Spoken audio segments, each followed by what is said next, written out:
So we're back with Elvan Law, the Moon Elf Druid, Dobbsy the Centaur Swashbuckler, and Sherlock Burrows, the Bard Detective, Rickwick, the Monk of the Astral Plane, and Nutmeg, the Fairy Barbarian. And you had just met Hurley the Bugbear, a large, hairy bugbear in dungarees with a pumpkin on his head. He just strolled up there, his hands stuffed into his large pockets. Said, "Follow me, the management wants to see you." Oh, well, carry on. Oh, I forgot about that. Oh, wait a second. All right, then, mate, lead on. He leads you round the back of the big top, for which there seems to be a lot of things happening, and much rushing about, performers running in and out, and a sign that says 1 hour for the big top extravaganza. Free entry. I won't want to go to that. He leads you to the back of the big top where there's a large hedge. You see anything as you're slowly walking past all of the laughing children, the sound of the calliope in your ears. I look around for suspicious activity. It all seems to be the general level of madness that you have observed beforehand. So you slowly walk, pushing through the crowds. It's round the back of Big Top. And as he approaches the hedge, he sort of raises his hand, and the hedge magically parts, leading to a circle of wagons on the other side. That's clever. Over, Andy. You're quiet bunch, you lot. Normally, when people got to say the management, they're full of words. Did you say management? Management, yes, I did. Management. Haven't you got a brother? A sad a shadow passes over his face, and he says, "I have, yes. I haven't seen him in quite some time." Oh, that's horrible, that. Oh, well, don't worry, Brother Hurley. I'll say a prayer for him. Well, I'm sure he would appreciate that. Out of the back, in his back dungaree pocket, you see a rolled up dog-eared paperback, and apparently it looks like some kind of book of elven poetry. He says, "Yeah, he went missing from the carnival, sadly. Now, how long ago?" He says it's hard to tell. It's been at least a couple of years in real time, but time moves differently in the carnival." Where was the carnival when he went missing? Again, it's hard to say. There's only Mr. Witch and Mr. Light. Mr. Witch is the only one who can pack the carnival up and move it between planes. Once he lays down the Blue Ribbon River and it turns to water and the mists come, then it's almost impossible to see where we are. What title's on that elven book, just in case it's a clue? You have a look, and it's a book of romantic elven poetry called "Shall I Compare Thee to a Summer's Day?" He leads you into the circle of the wagon. He leads you over to the largest wagon at the back. As he does, he approaches an aging clown with a painted grin, with a nose and chin so long he almost looks like a caricature of Mr. Punch. Although his face is painted with a smile, he scowls as he puffs on his bubble pipe. "Hurley, what are you doing? Bringing outsiders in here? Back in my day, we didn't have insiders. We had people and they learned to do maths." Sorry, Burley. Burley says, "This is Thacker the clown." You shut up. You can't even learn to add up. No, nobody does maths nowadays. You haven't got very good manners either. But back in my day, we didn't need manners. We had all manner of tables to sort that kind of thing out. Your reactions are at -8 by the look of them there. Do you realise who you're standing before? He takes a long puff and blows several bubbles, and he goes, "Now," Burley says, "look, we're here to see the boss." Well, the bosses. They've asked for them. So you shut your face, Thacker. And he goes, "I remember this, Burley. Back in my day, we didn't talk to people like that." I'll grin at the clown as I walk back snidely, as if to say, "One on you, mate." As I walk past, I'll go, "Where's your armour class 20? Thacker the clown. Never mind, Master Clown. I shall pray that your ignorance is not a lifelong condition. Well, thank you, I think. So, Burley approaches the large red-top caravan at the back, raps upon the door. Bosses, they're here." The door flies open, and a flamboyant elf grins from ear to ear as he welcomes you into the wagon. He bows with a theatrical bow. "Please come in. It's a delight to meet you all. I am Mr. Light, and this is my associate, Mr. Witch." If you imagine Mr. Light as played by Dean Pelton from Community. He spins round and gestures with a long ornate stick, like a jester stick with butterflies on the top. And he gestures to a stocky elf lounging on a bunk. Mr. Witch nods to you and doffs his top hat. Afternoon. I shall bow, get me feet tangled up, and end up flat on me face in front of him.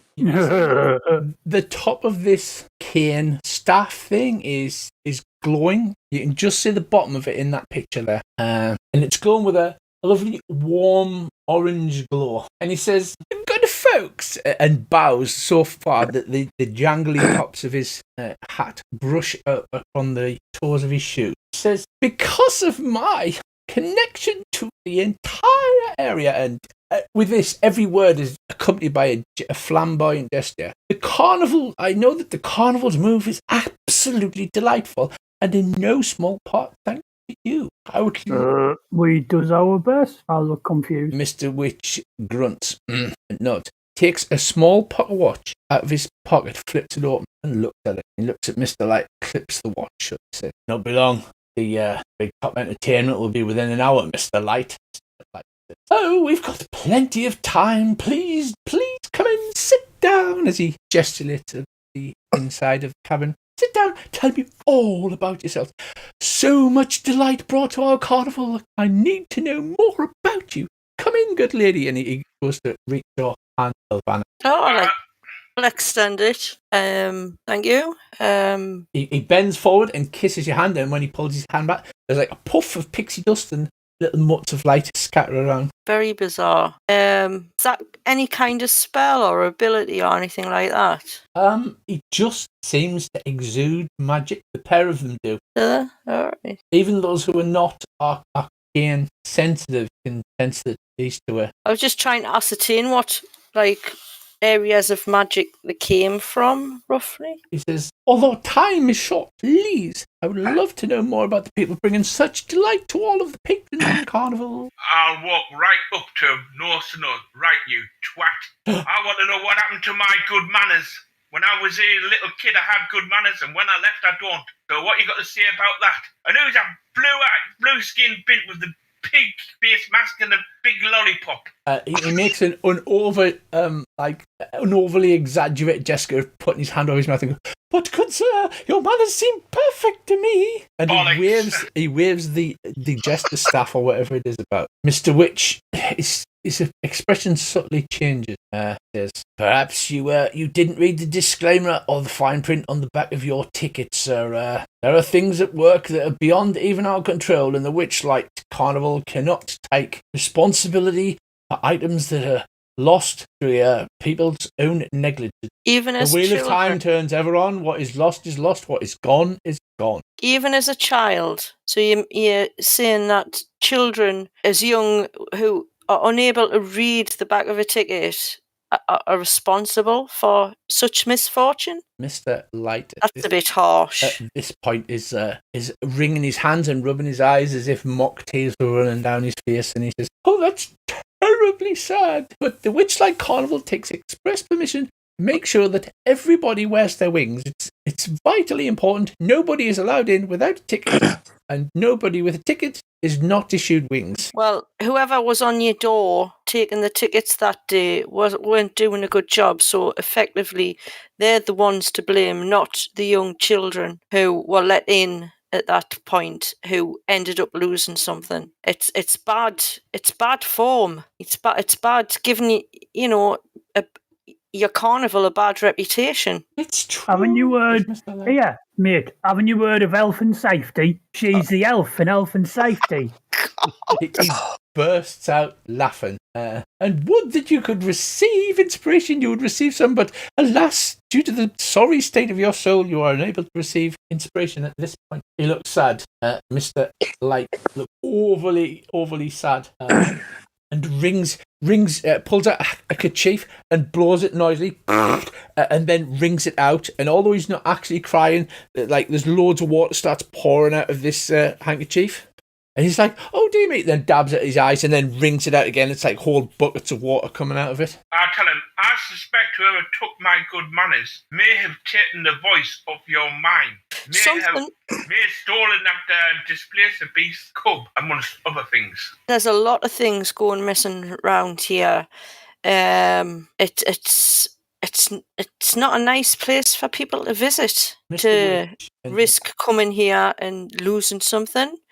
I dare say that we've all lost something here, and we're in our own right to ask how do we go about retrieving that. They give each other you catch just a flash of a sideways glance at Mr. Witch says, "Sadly, forces are at work on the other side, entirely beyond our control." What other of side? What? Enlighten us. And how do we get to the other side to sort that out? Because my friend here... I'm afraid I'm not at liberty to discuss that with you. Then get someone down here who knows what, who knows what's going on. Yeah, she wants to speak to manager. Oh, Management. we're entirely the management of the Witchlight Con. Mr. Light says, "Yes, we have in a very, very, very long time." You must forgive my friends, good masters.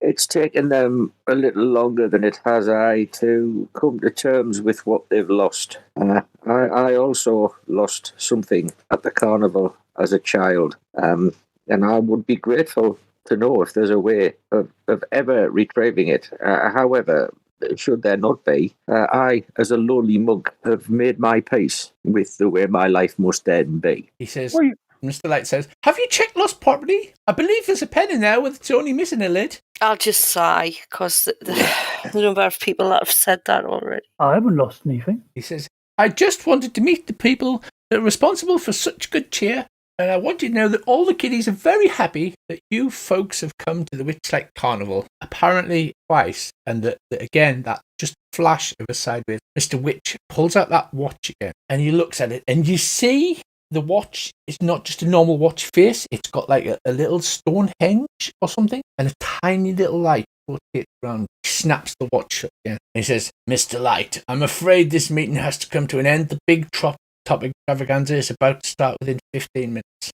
Before we go, why did you summon her here? Mr. Light says, "Oh, it's so delightful when I get the feeling of the carnival. I just needed to lay eyes on the people responsible so that I know who you are." And he comes over and he looks, he goes, "I'm just marking your face. I'm just marking your face." He looks at each of you in turn, puts his hands up either side. He's like, "I'm going to remember you. I'm going to remember you. I'm going to remember When he you." stares at me, I'll growl at him. Absolutely delightful. I tell you what, I'll give you all a prize for being such wonderful people. Name your favourite kind of animal. Any kind of animal at all. Fantastical or normal. I like hedgehogs. A hedgehog. Anyone else? Anyone like hedgehog? A rabbit. A rabbit, good sir. Fantastic. And then there's just a flurry as he pulls out this red thing, waves it in your face, and then goes and blows out a long balloon. His hands work at a frenzied pace that you can't even catch up with, till he pops out a balloon hedgehog and hands it to you. Go, "There you go, sir. One hedgehog." And then he does the same, and he grabs another balloon out of a seemingly invisible pocket and makes a bunny rabbit out of it, and says, "That's for you." Oh, that's wonderful. Thank you so much. Is there like a jug of water around here? Or any liquid? Probably, yeah. I'll pick up that jug, I grab hold of the front of his trousers, pull them forward. Yeah. Oh my god! So, any openings for a clown? I see it.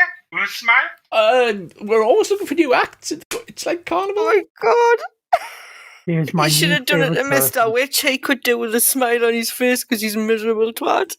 Is there any animal? Anybody else want an animal? No. Yeah. Unicorn? Unicorn. This, both of them, their faces drop as if they completely lost the facade, and then one of them starts smiling again, the other one begins to scowl, and he drops. He goes, "I can't do a unicorn. How about I do your horse? It's like a unicorn but missing its horn," and then makes a horse and hands it to you. Yeah, more things missing in this place. When was the last time you saw a unicorn? I'll look at him. Oh, Thursday week. very long time ago. Thursday week, there's one in the shops. I mean, other than the rides, I mean, a real unicorn, we don't often get them in Carnival. Thursday week, there was one down the shops. Oh, down the shops, you say? Yeah, it was buying chicken. This is just wasting time here. Can you at least point us in the direction as somebody who is in the know of how we go about retracing footsteps to gaining our lost attribute back? I still haven't lost anything. Not the lost property. It's not a thing. Mr. Witch says, if that were a thing and it were within our power, I'm sure that we would grant you such a request. Or perhaps there's something we could do for you in order to, there must be something that's outside your Which means. could put it in your power. That would put it in your power to return our lost things. He says, I would like to reiterate, were it within our power, I sure we would help you with that. Whose power is it within? Well, perhaps someone on the other side. I can say no more about that. Mr. Light says, oh, let's not talk about trifling things, as he's frantically making balloon animals. Please take your balloon animals, those that have chosen, out of the party You roster. know that the bloke who gave us cups of tea? What was the name of his patron? Zabilna. Have you seen Lizabilda lately? Looking at their faces. He says, And what? where did you hear that name? Zabilna is the patron of the Witchlight Carnival, but had no contact. And if one wanted to go to the other side, how would one do so? You'd need to find a fey gate, but alas, very powerful magic. What, like a You're small going down circle the of stones, neither what you call it? That's purely decorative. If you lift one of the stones up, you'll actually see that it says made in China on the bottom. You don't know where China is, it's not important. Mr. Light says, I've still got some balloons here, as he waves them in your face. Does anybody else want an animal? And who is that? There's a strange blue child walking around this carnival that can apparently walk through mirrors. You wouldn't happen to know anything about that, would you? Now that we do not know anything about. No, not at all. Well, needless to say, I think that child has at least been responsible for taking something away from one of your employees, and perhaps may be responsible for everybody's lost thing. I'm sure you would want to get to the bottom if you had an intruder going around your grounds doing that to the people that you're trying to entertain here. It would be very bad for I'm sure business. a head of security Find out. Burley would deal with such a thing. Please, I have 3 more balloons left. Does anybody want one? Any requests? Dobsy, would you like an animal? No, thank you. He makes an over-exaggerated sad face by pulling the corners of his mouth down.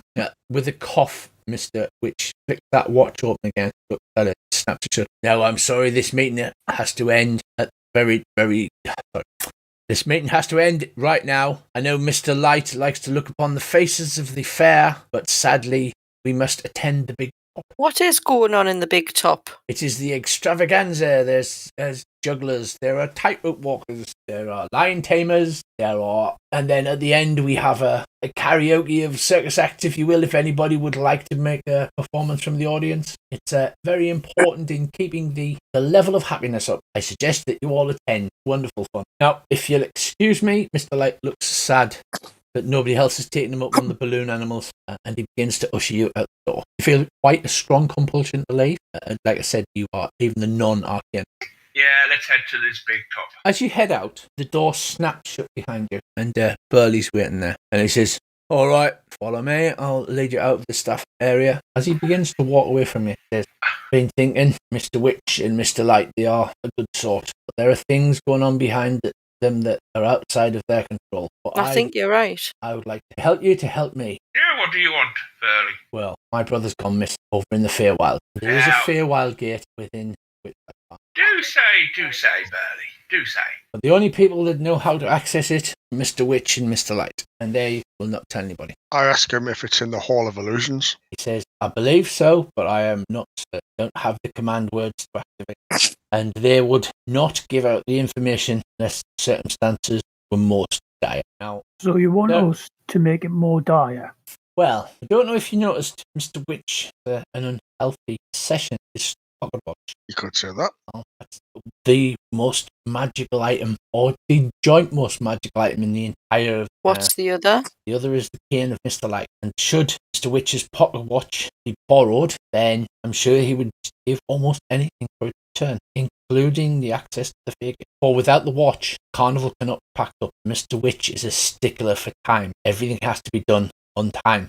Is there a time when he's not with the pocket watch? Not like, when he retires to bed, say, or... No, Mr. Witch and Mr. Light never ever leave their respective items. However... If somebody distracted him and there was a very clever pickpocket thief, that is almost a good... The the plan that I had. However, at the end of the carnival, should you scroll out and look to the top left of the map, at the end of the carnival, Mr. Witch and Mr. Light selects the Witchlight Monarch. This is generally a visitor who has done the most to raise the spirits and increase the happiness of the whole carnival. They'll be invited up on stage on the big top, and it's the only place where you're guaranteed to have Mr. Witch and Mr. Light in one place. Now, I'm in charge of the glitter cannon, so I could, in theory, overpack the glitter cannon and shower the entire place in glorious glitter, giving a clever man or a clever woman the opportunity to borrow the Witchlight watch. Oh, clever centaur. But to do that, we have to get somebody elected the Witchlight Monarch. And how does the election go? Is there vote? Do people vote for these? No, it's chosen by Oh. Mr. Witch and Mr. Light using the Witchlight cane. However, he will usually pick the person who's done the most to raise the spirits of Carnival, taking part in rides and taking part in as many of the attractions as possible, making people happy. It'll be your only chance to snag the watch. He checks it incessantly. If you have a better plan, I'd be happy to do that. I must insist that Mr. Witch and Mr. Light are not hurt, not their fault, and they are forbidden to speak about certain matters. Who forbids them to speak of certain matters? Nobody knows, although the patron Zybilna would certainly have taken a fair bargain with the manager. Now, under the reign of Queen Zybilna, it's not people are not allowed to steal. It's one of the 3 unbreakable fair rules. However, I mean, it's not technically stealing if you intend to return something, is it? Of course not. Actually, it's called theft with intent. Well, since Zybilna has gone quiet, they're more of a set of guidelines, so we may just the be laws, able to really, get aren't away they? with it. All. This is my plan. If you can come up with a better plan, then by all means. All I ask is that you find my brother and send him home to me. I think it's a fine plan. Obviously, it'll have to take place in the big top. It would have to anyway, because it's obviously, we don't want to steal the watch, but we need to demonstrate intent. Yeah, you've got to demonstrate in the tent. Thank you. Oh, boom. We should stop all our best stuff until we can get what you call it? Inspiration. So from now on, no jokes. And nobody is kept here against their will, he says. Please don't think that. They're not dictators. It's just the way of beer. Well, if somebody's going to borrow this watch, I'll look at the rest of the party. Anybody particularly good at that sort of thing? Funny you Why should is say everybody that. looking at me? Funny you should say that. I'm no good at it. Sleight of hand. I'm absolutely terrible. Now punch him in the face and take it. I was never ever brought up to steal from others. In fact, I had no need to steal from others. I was always adequate with what I had living in the forest. Oh, so am I, but I wasn't always a monk. So yes. So are you? I look open to it? kind of sheepish and go, I'm no good at this at all. And then I put like what looks like a got your hands and go, by the way, Alvera, are these your knickers? I haven't just nicked them. I'll just shake my head at Dobby. Well then, he says, so you need to enjoy yourself and make those around you enjoy themselves as well. Be elected Witchlight Monarch. Should be easy. Well, it's so it's going to take place inside the big top. Is it, Rich? You said? It is, yes. Okay. In 4 hours' time. You've got 4 hours. Be so awesome that you're elected Monarch. Right. Well, the first thing I want to do is, where's the nearest candy floss stall? Oh, they're scattered throughout. Right. Well, I want to go to the nearest one. Yeah. Are there any kids waiting in line? Yeah, sure. There'll be like half a dozen of them. Right. Well, I want to buy myself a candy floss, and I'll buy each of the kids waiting a candy floss. Right. On behalf of our centaur friend. Yes, if you're elected the Witchlight Monarch, Andy, you'll be invited to on stage. So, Andy, you take the delicious candy floss and go to take a bite, but it's so big that you actually have to turn your head sideways, and as you do, it sticks in your fur. Yep. And it's all up round me face, up my ears. Yep. So I'll look like a sort of pink and white rabbit. Yum! I ask Burley to take a walk with us, and I go for a wander into the big top. I want to have a look around. Inside the big top, it looks like a big top. Can you say that okay? No, it's completely It's black. It's Someone turned the lights out. Actually, that could be good, because if it's black, he can't see me pickpocketing. Dobbs, you should be able to see it now. Can you see it now, Dobbs?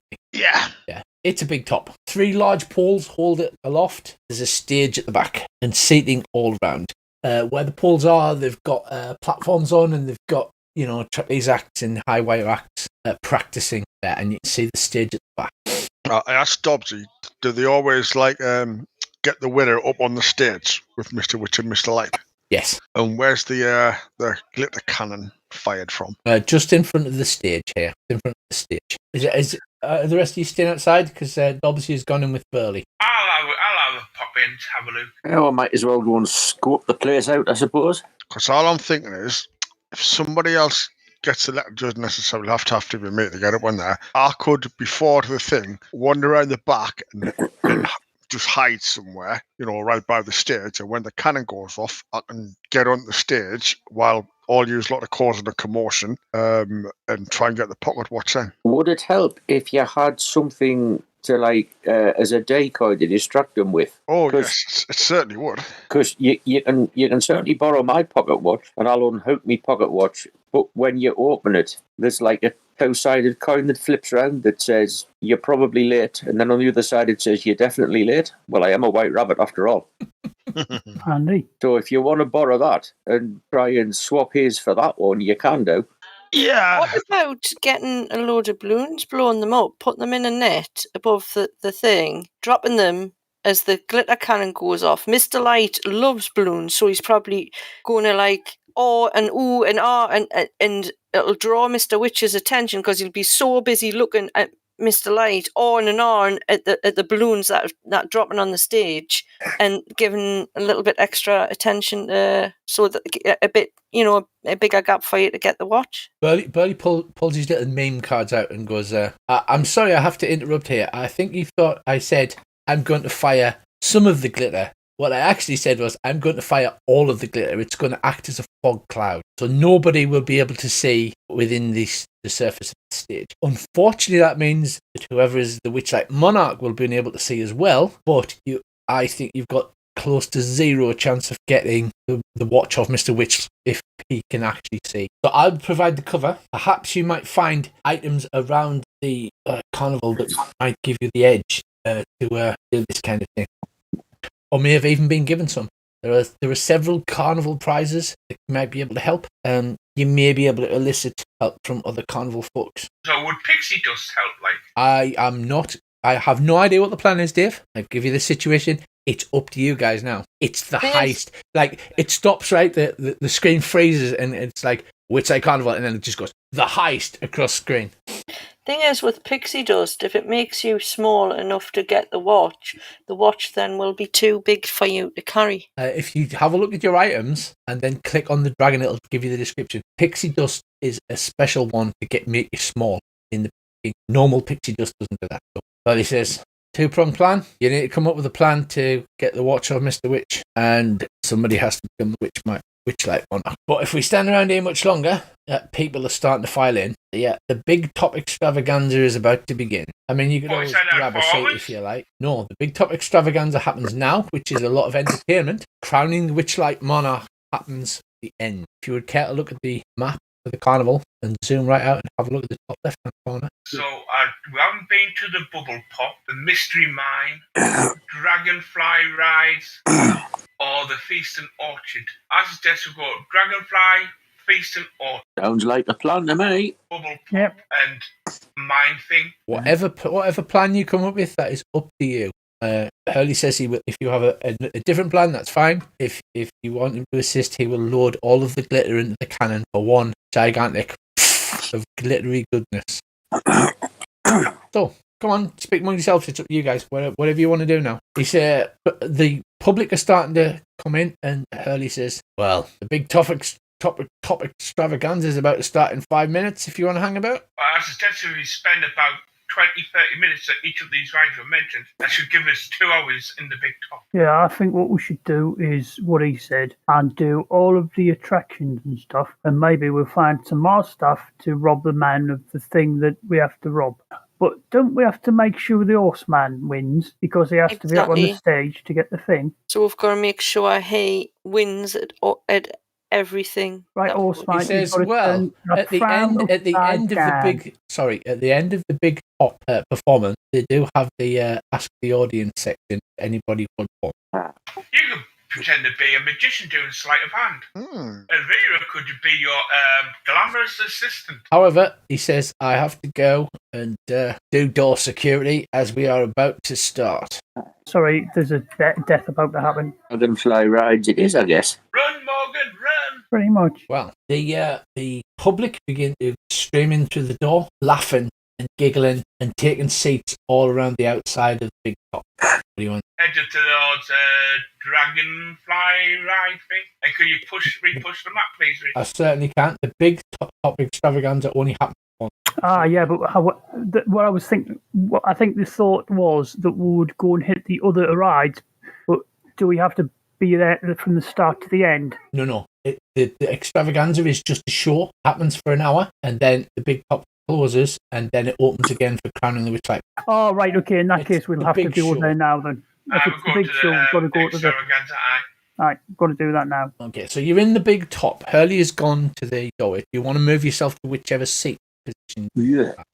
Well, I suggest we all sit together. Yeah, I'll sit over here. Where I'm pensive. Right. So Sherlock has gone up to the stage, and all violin sit together. Are you going to sit with Stubbsy or stand with them rather? You take your seats around the big top. It fills up with hunters and a few staff, and then the lights all go out pitch black. There's an explosion of fireworks and music starts to come out. The glamorous ladies in the gorgeous sparkling outfits wander around with big signs saying "Welcome to the big top extravaganza." The first out is a bunch of clowns. A carriage pulls into the centre of the big top, and out pops a clown, and then another clown, and another clown, and another clown, and another clown, and another clown, until there's a whole host of clowns have poured out of this tiny carriage. Then the doors fall off the carriage. The clowns dance around and have a jolly good sit and enjoy. Can we see Mr. Witch or Mr. Light in here yet? There is a ringmaster. It's a lovely young elven lady in top hat and tails in traditional ringmaster outfit. I'll sit and pick candy floss out my ears. The elf wears a dazzling suit of diamond pane mirrors and a pair of butterfly wings. Prepare to be delighted. The clowns run and spread all the way around the outside. Your traditional circus acts come up. There is oohs and ahs as the tightrope walkers almost fall from the roof, and the acrobats swing backwards and forwards on the swing. You have one of those ladies who does the dance with all of the long streamers, and you have the clowns keep running around while this is all happening, having such a laugh. Then a large carousel of wagons come in a semicircle around.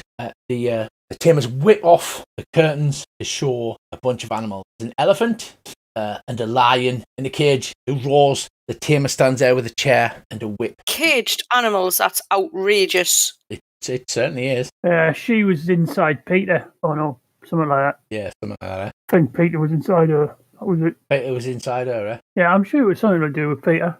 So as you watch the caged elephant and the caged lion, it looks like they're about to perform some kind of amazing animal taming act. A monkey swings down on one of the long streamers. He snatches the top hat off the dwarf holding the chair and the whip. He plucks it off his head. The lion roars as the monkey swings onto the cage and throws up the bar for the lion. The cage flies open. The crowd all shriek, "Ah!" The lion jumps out into the centre, rah, and roars. The monkey then leaps onto the cage, flicking the thing and allowing elephant out. I bet that's that bloody kink who causing trouble. Right, so what do you guys want to do? There's an elephant, a monkey, a bunch of commoners sitting around you. Some of the carnival clouds, the rest have flown out, and Hurley stands at the entrance to the tent. How's the ringmaster reacting to this? The ringmaster shrieks and begins to run for the... Oh, it's not part of the acting. No. Right, I will grab my whistle Okay. and go, now, everybody, stand aside. Calm down. Everyone calm down, under control, and I will blow my whistle. Right, you blow your whistle, it lets out a piercing shriek. Don't worry, boys, we've got this. Roll for initiative.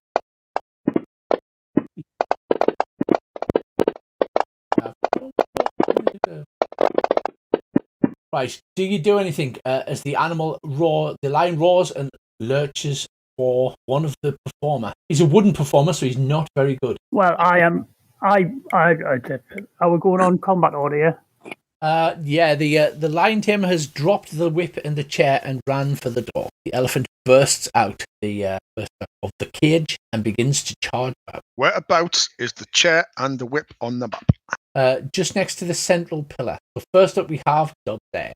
Can I run and grab the chair and the whip? I don't see why not. Go for it. You have 40 feet of movement. I'll dash to grab it. So you dash over and grab the chair whip. Yep. Right. Performer 3 screams, honks his nose, and makes a run. Well, chubby commoner at the back is backing up as the monkey approaches him. Monkey dashes off. The lion runs forward and begins to attack. There's a pound attack on the performer, who succeeds in his strength, but he's mauled most egregiously. Right, the lion bites him, doesn't get to do anything else, and the clown falls to the ground bleeding. The elephant there runs this way. Oh, charges up, smashing into the stands, and makes a trampling charge on this commoner here. Now, I'm going to try and get these elephants back in the cage. Back in the cages, or we're just going to kill them. With the scream, the commoners begin to run. Wooden performers like, what? But next up we have Sheila. What are you doing next, Sheila? I will cast Tasha's hideous laughter on the elephant. Will it work? My knowledge of Arcana. It needs to have a certain amount of intelligence, I believe. Do I know whether they have 4 intelligence or more? Well, the thing is, some of the animals here are obviously awakened, which means they do, but some of them don't. You're not sure. Do you want to try it, risk it? Yeah, I'll try it. You do? So I just press cast, do I? You do, yes. Sadly, it doesn't have high enough intelligence. Does not find you funny one at all, Sheila. Do you want to do anything else? Yeah, I'll try and attract his attention, shouting at it while running, Okay, make a animal handling or a intimidation check. A what, Dick? Intimidation check. I think the performer 2 can dash and get away. The clown left the building. So what do you want to use? Intimidate or...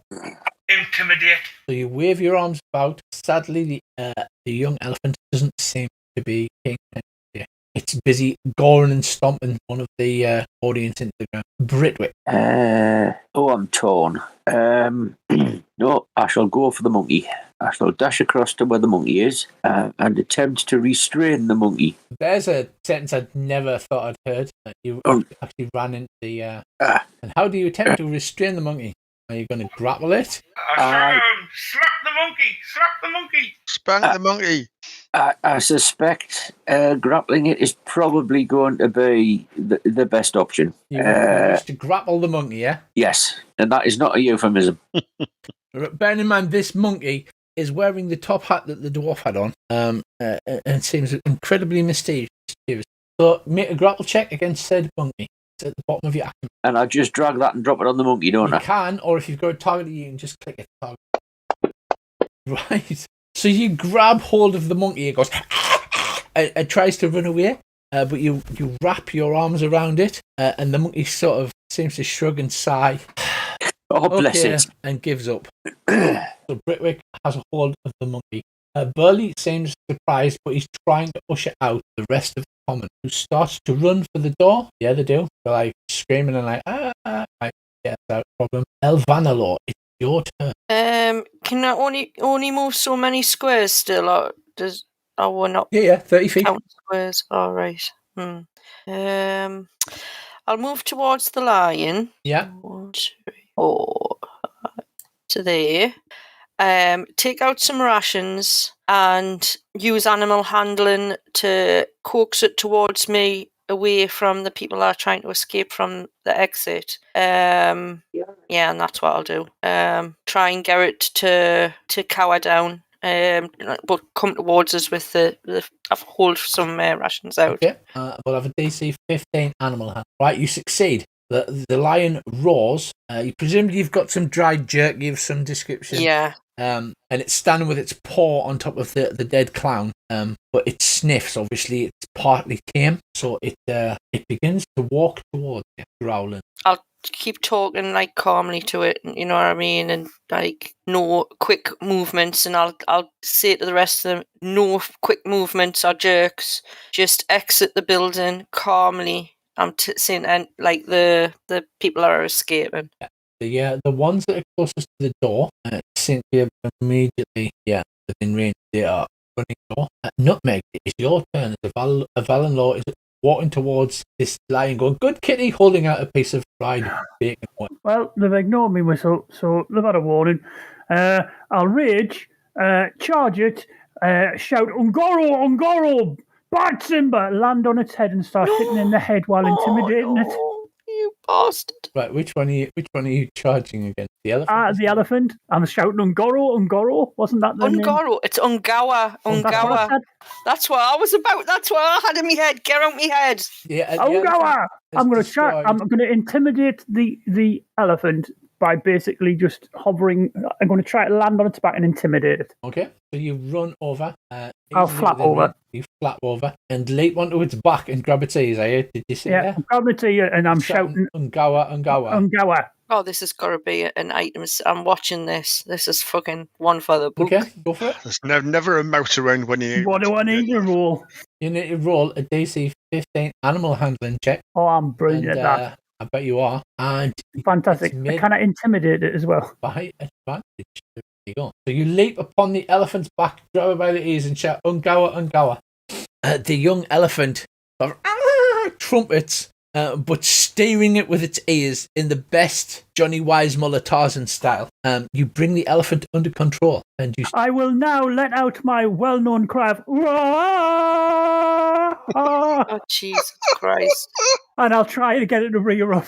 Right, so this commoner runs like hell for the door, but he can't quite make it. And this little commoner, he can make it. He's out of there. Dobbsy, it's your turn. Yeah. Right, where is the lion cage in relation to the lion? It's kind of behind the lion. It's sort of next to the pole on the other side. You have the chair and the whip. The lion has stopped mauling the clown that's on the floor, who has also stopped laughing. Right, I will move down slightly so I'm not exactly in between Elvana and the lion. Yeah. I'm going to be like facing the lion, and I'm going to like pull an intimidating pose with the chair and the whip. So it's going to get lashed to fuck. Yeah. So Dobbsy the Centaur holds the chair up. He's like, "Ah, ksh, ksh," as he cracks the whip in the air. I would like the line DC 15 again. DC 15 animal handling roll. You get advantage because it's been tempted with me. Yes. So marching forward, Dobbsy cracks his whip. The lion backs up as he moves forward, and you push the lion back into its cage. You can get it there. And push the lion back cage with the chair. Right. Can I get the door closed myself, or will somebody else have to do that? I'm going to say you can, because between you and Elvanalaw, you've been an awesome pair. So it backs lock up the cage. and you push the cage and pull the giant oversized latch down. So you seem to have successfully calmed the three animals. Nutmeg rides the elephant to the center. Ungawa! Any chance of saving this commoner's life? Usually no, but I'm going to let you have a medicine check of, I'll say DC 15, just because sadly he was too mauled too soon. But Hurley, who's been helping the others, runs in. Well, why is he red to us, Hurley? I thought he was on our side. He is. He should be yellow. He's red. Oh, there we go. I was expecting them all turning on me. That's why. He runs in and he helps the rest of the people out. He says, "Well, at least you minimised the loss of life. This is terrible. But you did a good thing." He looks at Nutmeg riding on the elephant. "Andy, what are you doing with the monkey? You currently have it grappled and it seems to have stopped struggling, and you are muted." I think he must have had to go. Sorry. I want to walk over to Burley with the monkey and say to Burley, "Do you want to take charge of punishing the monkey?" Which is also not a euphemism. needs a damn good spanking. But the monkey has quite a high sleight of hand skill, and while you bringing him over, he pulls one of your rations out from your bag and begins to munch it. You have 9 rations, but you don't notice. Right. You just notice unless you have a particular type of ration. That no, nothing so there's nothing special. Well, apart from those custard creams. And your carrots. Yeah, so the monkey is munching upon a ration, and you sure didn't have it before. Do I suspect? Does it look like a familiar ration? Possibly, but it's well past your passive perception. I think. Let me just have a look at your perception. Yeah, it passed your passive perception, so you did not realise that it had gone in your backpack. Just casually munching ration. It is odd though that it didn't have one before. Perhaps it had it under its top. Suspecting that I know what it's done, but not being sure, but chancing me arm anyway, I shall whisper in the monkey's ear, "Thou art a thieving little bastard, thou art." It looks at you and goes, "Ook." I asked Burley, does the monkey normally do that? Not usually, but he's a naughty little bleeder, to be honest. It's quite sad that he frightened the animals because he normally so good. Does he belong to anybody? He's part of the act, isn't he? The Circus Animals Act. So presumably he belongs to that dwarf with the top hat then? He belongs to the Witchlight Carnival in general, but yeah, the dwarf with the top hat is the one that looks after him. Where is the dwarf with the top hat? He buggered off. He ran out the front. I'll go and shout at him. So he heads out the front, gives him a shout. "Oi, you! Get back here, you bleeder!" And he comes leading a very sheepish-looking lion tamer. I'll wait till he comes across to us, and then can I take the top hat off the monkey's head and put it back on his head? You can do that, yes. He looks very sheepish and he goes red under his beard. Thank you very much, sir. You're most welcome. And then at arm's length, I shall hold out the monkey and go, "Your monkey, I believe." Your monkey appears to be eating my lunch. The monkey does. You hand back the monkey, and it would have tipped its top hat here, but sadly you've taken that back off. Please, sir, take your monkey. He takes the monkey. Are you returning the elephant to its carriage cage there? No, Meg. Or are you just going to ride round on it now? It's just my elephant. Oh, no, I'll take it back. I'll take it back. Ungawa, as he steers it with his You know, if Dobbsy hadn't managed to lock the lion's cage, I was tempted to go across and just throw the monkey into the lion's cage and shut the door. And just look at the lion and go, "You deal with him." In a very loud voice, I shout over to the lion tamer, "If you want to punish the monkey, do it in private, not in public." Yes, don't spanking the monkey in public. What you do in the privacy of your own caravan is not far affair. Did anybody see that coming literally a mile off? Yep. He said. I'll lean over a bit and go, "I wonder if I could train that monkey to nick the watch in half an hour." I could persuade it. I can be quite persuasive. Judging by the speed with which it went in my backpack and got me lunch, I don't think it'll take half an hour. So, I did not have it. The dwarf is Oscar Firebeard, the lion tamer. He's known for setting his beard on fire as the climax to his act. I would set the monkey on fire. Some method of regrowing his beard. As for the finale, he tames the lion with the whip and the chair while setting his beard on fire. Quite frankly, I want to see that act. Yeah. And for an extra special finale this evening, we're going to set the monkey on fire. I'd pay money for that. Bless him, the poor monkey. So the Hurley brings the crowds in, lines you up in front of the stage. And these are the heroes of the big top. A round of applause, everybody, as you stand there, and there's a great rousing clap from all of the carnival workers and the remaining people there. The bodies are taken away. Hurley says, "Don't worry, Mr. Witch and Mr. Light will deal with that." He doesn't like unwarranted deaths upon carnival grounds. You get a bad reputation. They will be revived. Oh, that sounds cozy. Indeed. He says, "Oh well, I best close the big top now. After all of that excitement, it went a bit wrong. However, you did gain a modicum of respect from the carnival workers, so I guess it was okay that people got mauled to death by animals." It's not our fault they're not very well trained. You shouldn't be keeping wild animals without a proper license. Have you got a proper license? I don't believe that Mr. Witch or Mr. Light have an animal license now. Go be careful, because you know what'll happen. Animals should not be kept in caves. cages. Even Caves. What about caves. bears? Bears come from caves, don't they? My map's gone black again. No, I'm sharing the map now. All right. I No, thought what- I'd done something. What I'm doing is closing the map by accident and then attempting to reshare it. You should be back on the Carnival map. Yeah, we are. Yes. Unfortunate deaths are not usually permitted within the confines of the Carnival, particularly not when it's an escaped animal. Unfortunately, would have a negative effect. Well, I do hope Mr. Firebird looks suitably chastised. He does. He looks sheepish. He's as red as his beard is when he sets it on fire. All right, where we've got to go now?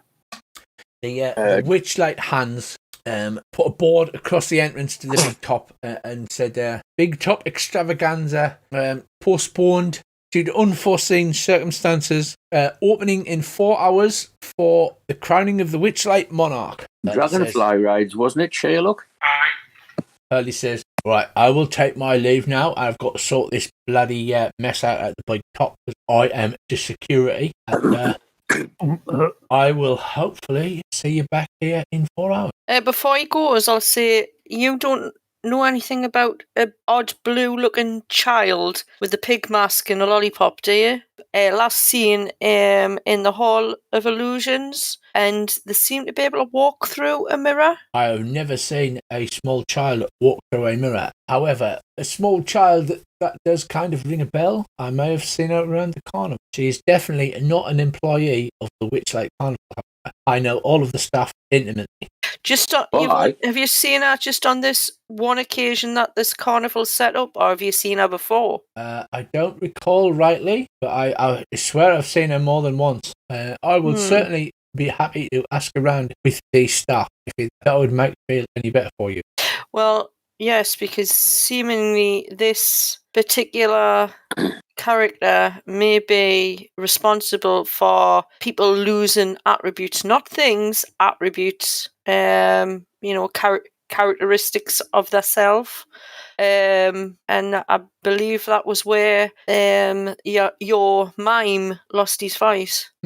Most alarming. It is. I shall look into this. I'm hoping once we get my brother back, this kind of messing about will cease to happen. Well, I'm beginning to think she could be responsible for your brother going missing. Amongst other things, seems to be a lot of employees, not just visitors, have lost something, and this character is number one suspect. Valar, you have my word as a bugbear that I will take care of. Thank you very much. Now, I have to go and mop the blood off the floor of the Big Top. And off he bustle, lifting up the board that's been placed across and disappears into the big. So the crowd is ecstatic as you walk through the carnival, heading towards the Dragonfly rides.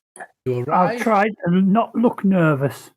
Oh, this is going to be glorious. As you arrive, huge lily pads rest on the surface pool, glistening with phosphorescent algae. Giant dragonflies use the lily pads as landing platform, buzzing loudly overhead with great wings as brilliant as stained glass windows, and alighting briefly to drop off and pick up exciting passengers. Semi-serious question, Nutmeg. Dragonflies don't eat fairies by any chance, do they? Oh, I don't know. Just I've never really met either before, and Well, the just dragonflies, curious. don't they? They probably eat people. That's what dragons do. Near the entrance, a small smiling tree turns your way and beckons you over. A red squirrel clings to its leaf and be hearing you suspicious. Oh, well, I'll have to lean Moral over. search. Oh, squirrel. All right, lads. Hello, welcome to the Dragonfly ride, says the tree. The squirrel. Yes, welcome to the Dragonfly ride. It's one ticket punch. Yes, one ticket punch. I already told him that. Red. I'll greet the tree. I'll greet the squirrel. Hello.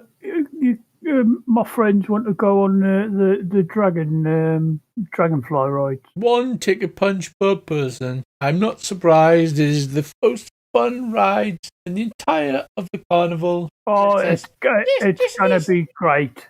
Right, I'll wait for everyone to get their tickets punched. Yep. Yeah, I hand my ticket over. Punch me ticket. I'll have to. Well, I'll go. Last and get me tickets punched. But I'm gonna have to have a quick word with them. And wait a second, guys. I've just seen my cousin Alan, and I'll just flutter away. So that sounds like a deception roll to me, yeah? To see how well you do that. I'm legendarily good at deception. You are. I'm not making any specific differently because we'll just see how well it comes out. Not great. Nutmeg looks a bit shifty, maybe a little narrow of the eyes as he claims he's seen his cousin Alan and turns around and dashes away. I shout after him, I didn't know you had a cousin. Yeah. It's more like a kissing cousin, and He disappears into the crowd. I bet you haven't got any dragonflies that can take me. Well, they are quite big. They would have to pick you up by the. We'd have to put a harness or a saddle on you and pick you up if that would be all right. Because these are giant. I don't know. I'll look by the gate. Is there any kids hanging around who would like a free ride, or instead that I can bring joy to the life with using my ticket? I'm sure you could do that. You punch your ticket. I want to go on a ride, but we haven't got any ticket punches left. My mum says I can't have another ticket. You can have mine. There you go, little boy. Oh, thank you. You are the best. Thank you so much. I've got to tell everybody you're awesome. Yay. Nothing says, it was nice of you. Real nice of you. I'm a little bit scared of heights as well, so I rather somebody else had some fun. Okay. Well, the dragonflies are trained to just fly around in a figure of eight in a lazy way. It's more of a kid's ride. Red says, yeah, it is a kid's ride. Well, I mean, some people do try and steal them, of course, but, we're not insured for that, so just a disclaimer that all unauthorised rides are not covered by insurance by the Carnival. Please step this way, Trent indicated the sweep of his branches. I shall step that way. It's so nice to see a fellow anthropomorphic animal, as it were. I hope you has a lovely ride, says the squirrel. I'll hand my ticket over and get it punched. You get your ticket punched? Yeah. Sherlock, just you. Yeah, I'm going to take you over. So, I'm walking in. you get your tickets punched and you astride your chosen dragonflies. There's a loud droning noise as the wings beat faster and they slowly take off and begin to run a lazy figure eight around. Oh, man, I missed them. Sweet Tony at the queue. I couldn't see Alan. As you all slowly figure eight around the pond, a loud cry springs forth from a pad below you. There is a dwarf who has not put his safety harness on. Ah! He shouts. The dragonfly, it makes a loud, agitated buzzing noise and shoots up vertically and then zigzags. Help, he says, barely holding on. Help! I should have never gotten on this bloody thing. I'll try and guide my dragonfly to the block. Can I have? Actually, I'll give you all a perception, but obviously Earl and Dobbs are not on the dragonfly. Yeah, I mean, I was going to be, but Yeah, I know. You send your cousin Alan, so. Yeah, I didn't catch up to him, but, he's very, gets it away, Nice weather today, isn't it? Can I have here, perception check? Oh, Jesus, I think I had my eyes closed. Well, I only had one eye one. How the fucking hell did I roll that low? So I'm going for a hobbit. Holy crap, yeah. So, Dave, you dig your knees in and to stay it off, I'm going to need a DC 12 animal handling. I'll try and stay mine off after Sherlock. Okay, Elvana. Wow, look at that. Yeah, I'll help, but I'll follow them because they must have seen something I didn't. So Dave zooms up with Andy and Elvana full behind, pulls a maverick, flips his dragonfly inverted with his natural 20. What are you doing, Sherlock? They shout as he heads over. The dwarf is barely hanging on, slips 1 foot hang over. I grab a hold of him, of the dwarf. You grab a hold of him. The dragonfly flies rapidly. What I need from you is DC 14 animal handling. Earl, as you see this, everyone goes ooh and looks up. And you notice at the corner of your eye, somebody in a blue robe slipping out of the side of the ride. They look back over their shoulder. You see a large black beak, and then they turn and begin to run towards the crowd. I'll nudge my donkey pal, and we'll go out and give pursuit. I thought you'd wandered off. I did wander off, but I did come back, and I had missed the ride. I will head, and if he's not there with me, I will go and pursue. Yep. So, Nutmeg flies over Dubsy, and what do you say to him? I'll turn around and go, Dubsy, over there, let's go. All right, I'll go after him. I'll not give him any explanation, but at this point now, we're off pursuit. So you leap off into the crowd, with all Nutmeg saying is that away. Meanwhile, Sherlock, the dwarf, is now hanging by your hand, but his leg is caught in the stirrup on the dragonfly. So you're flying along. You attempt to calm the dragonfly, but fail. Britwick and Elvanna, you see this dwarf going, "Don't drop me! Oh God, don't drop me!" Can I try and manoeuvre me dragonfly so I can reach to untangle this dwarf's foot? I would say yes. Give me a DC 12 animal handling check. Right, okay. Here you go. Right, so you can't get close enough. You do that thing where you get underneath him and then the dragonfly bumps. It bumps to one side. Dave, you managed to compensate, but the dwarf, he's like, "Please, God, I don't want to die." Elvanna, you see Britwick attempt to pull this manoeuvre off, but sadly it's not. Can I shout to the dwarf, "Don't worry, my son, I will pray for you"? I'll when I see him fail, I'll try and do what he was trying to do. Unhitch his foot. Right, so zooming in from the other side, Elvanna comes in. Roll, Elvanna. All right, she knocks him from the other side, and the dwarf's foot comes loose, and he's now swinging it by his fingertips.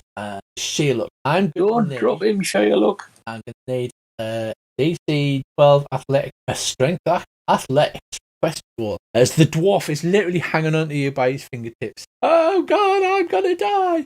Ah! As he does that thing where it slips again, and then boom, the dwarf begins to fall. Right, you all have 1 round. What do you plan to do? As the dwarf, I'm going to get the dragonfly to fly underneath him, so he lands on the dragonfly. Okay. Slowly. Yeah, and if he misses Sherlock, I want to be right next to him, so he might land on mine. Okay. And Elvalin, what are you doing? I'll fly underneath both of them. I'll be the last resort. So in formation, you turn your dragonflies. Oh, just roll that. I clicked the wrong one. On the plus side, we know that Britwick can catch him if he gets close enough. So steering with your knees. 21. Yes, Elvanlo. So Sherlock goes in, swipes, misses. He plummets past him. Underneath him, Britwick comes in, reaches out from his hand. The dwarf misses and goes, "Oh God, I'm going to die."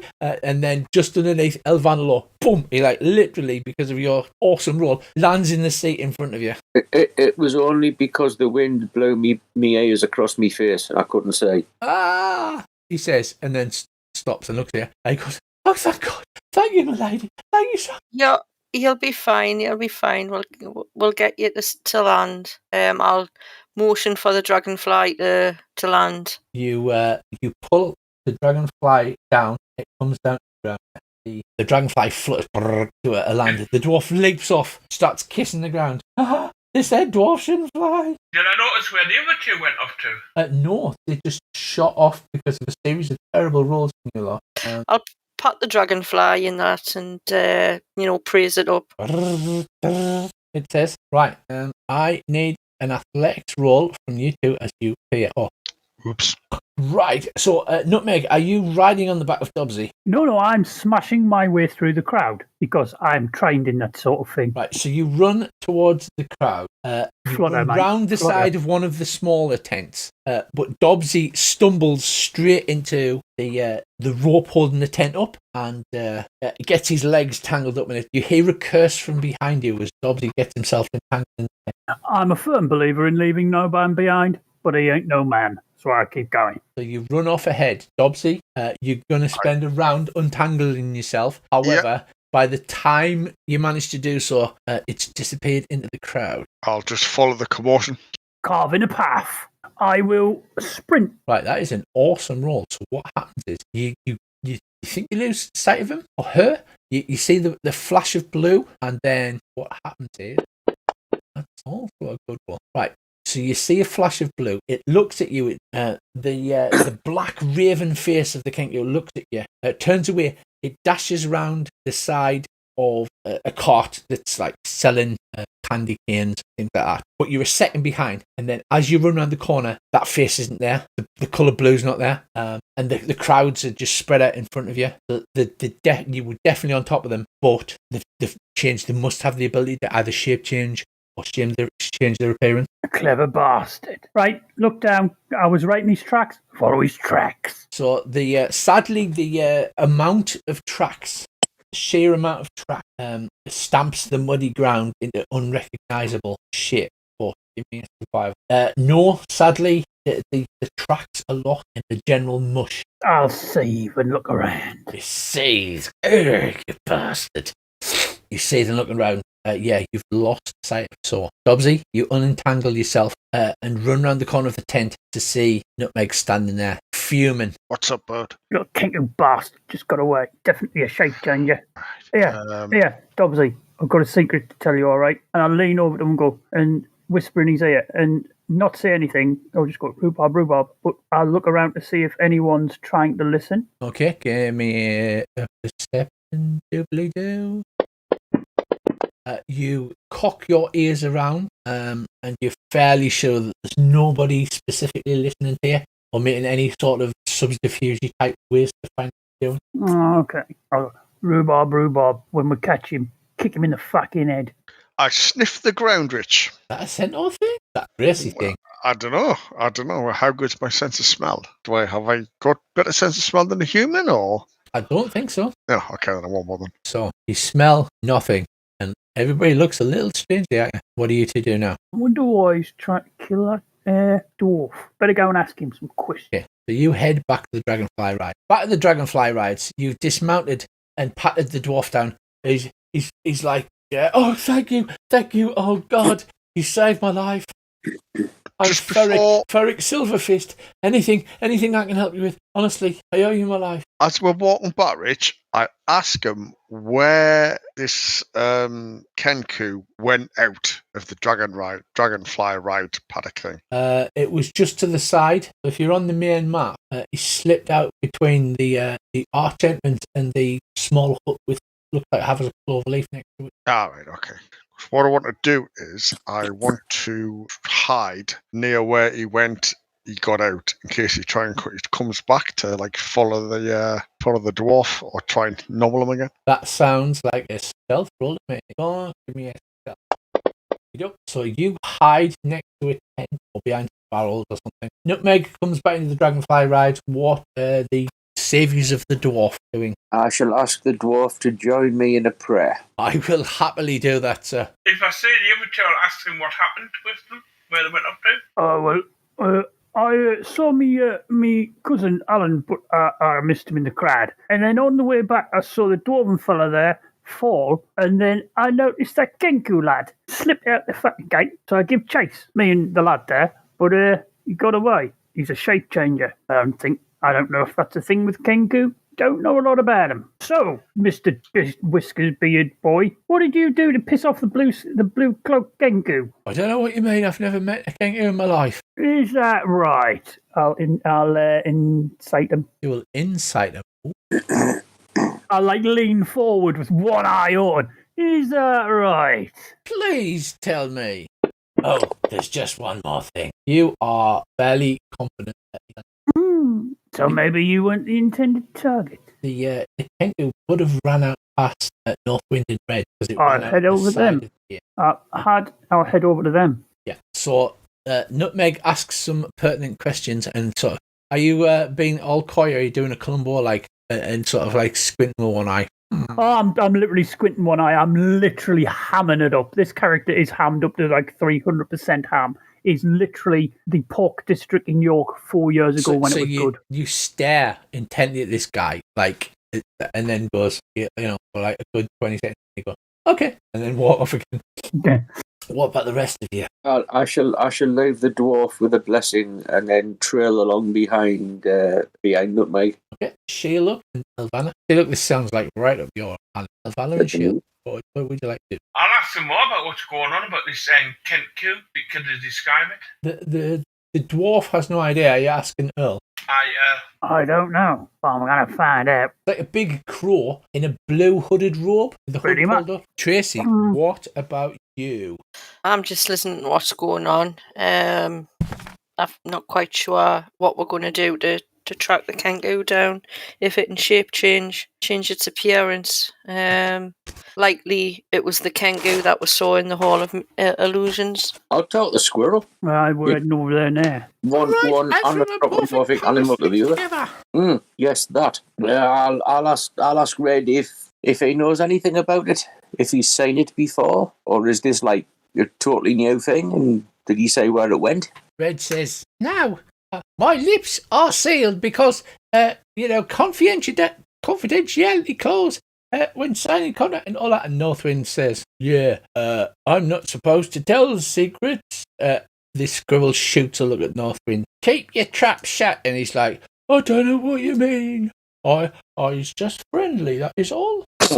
This squirrel a friend of yours? I'll sit there. Yes, he's my best friend. I know, the Britwick. I'll say to Britwick, this squirrel a friend of yours? Oh, sorry. Not particularly. I've just met him the same time you did. So you wouldn't miss him if he was no longer around then? Now, I don't like secrets, so listen to me, Nutkin. Red Spill is the currently beans. staring at Northwind and he's saying, loose lips sink ships. And Northwind says, "I don't know what you're talking about. My lips are made of bark." And Red says, "Sorry, I have signed a confidentiality agreement. Can I have a look at that agreement? I do not with? have it to hand with Mr. Witch and Mr. Light." Northwind says, "I haven't signed anything like that. Where did you get one of them?" Why don't you take your new friend to have a chat and maybe a hot dog there, Britwick? We'll look after your other friend. All right, and can I interest you in a custard cream, Red? I'm going to say give me a DC 10 persuasion check.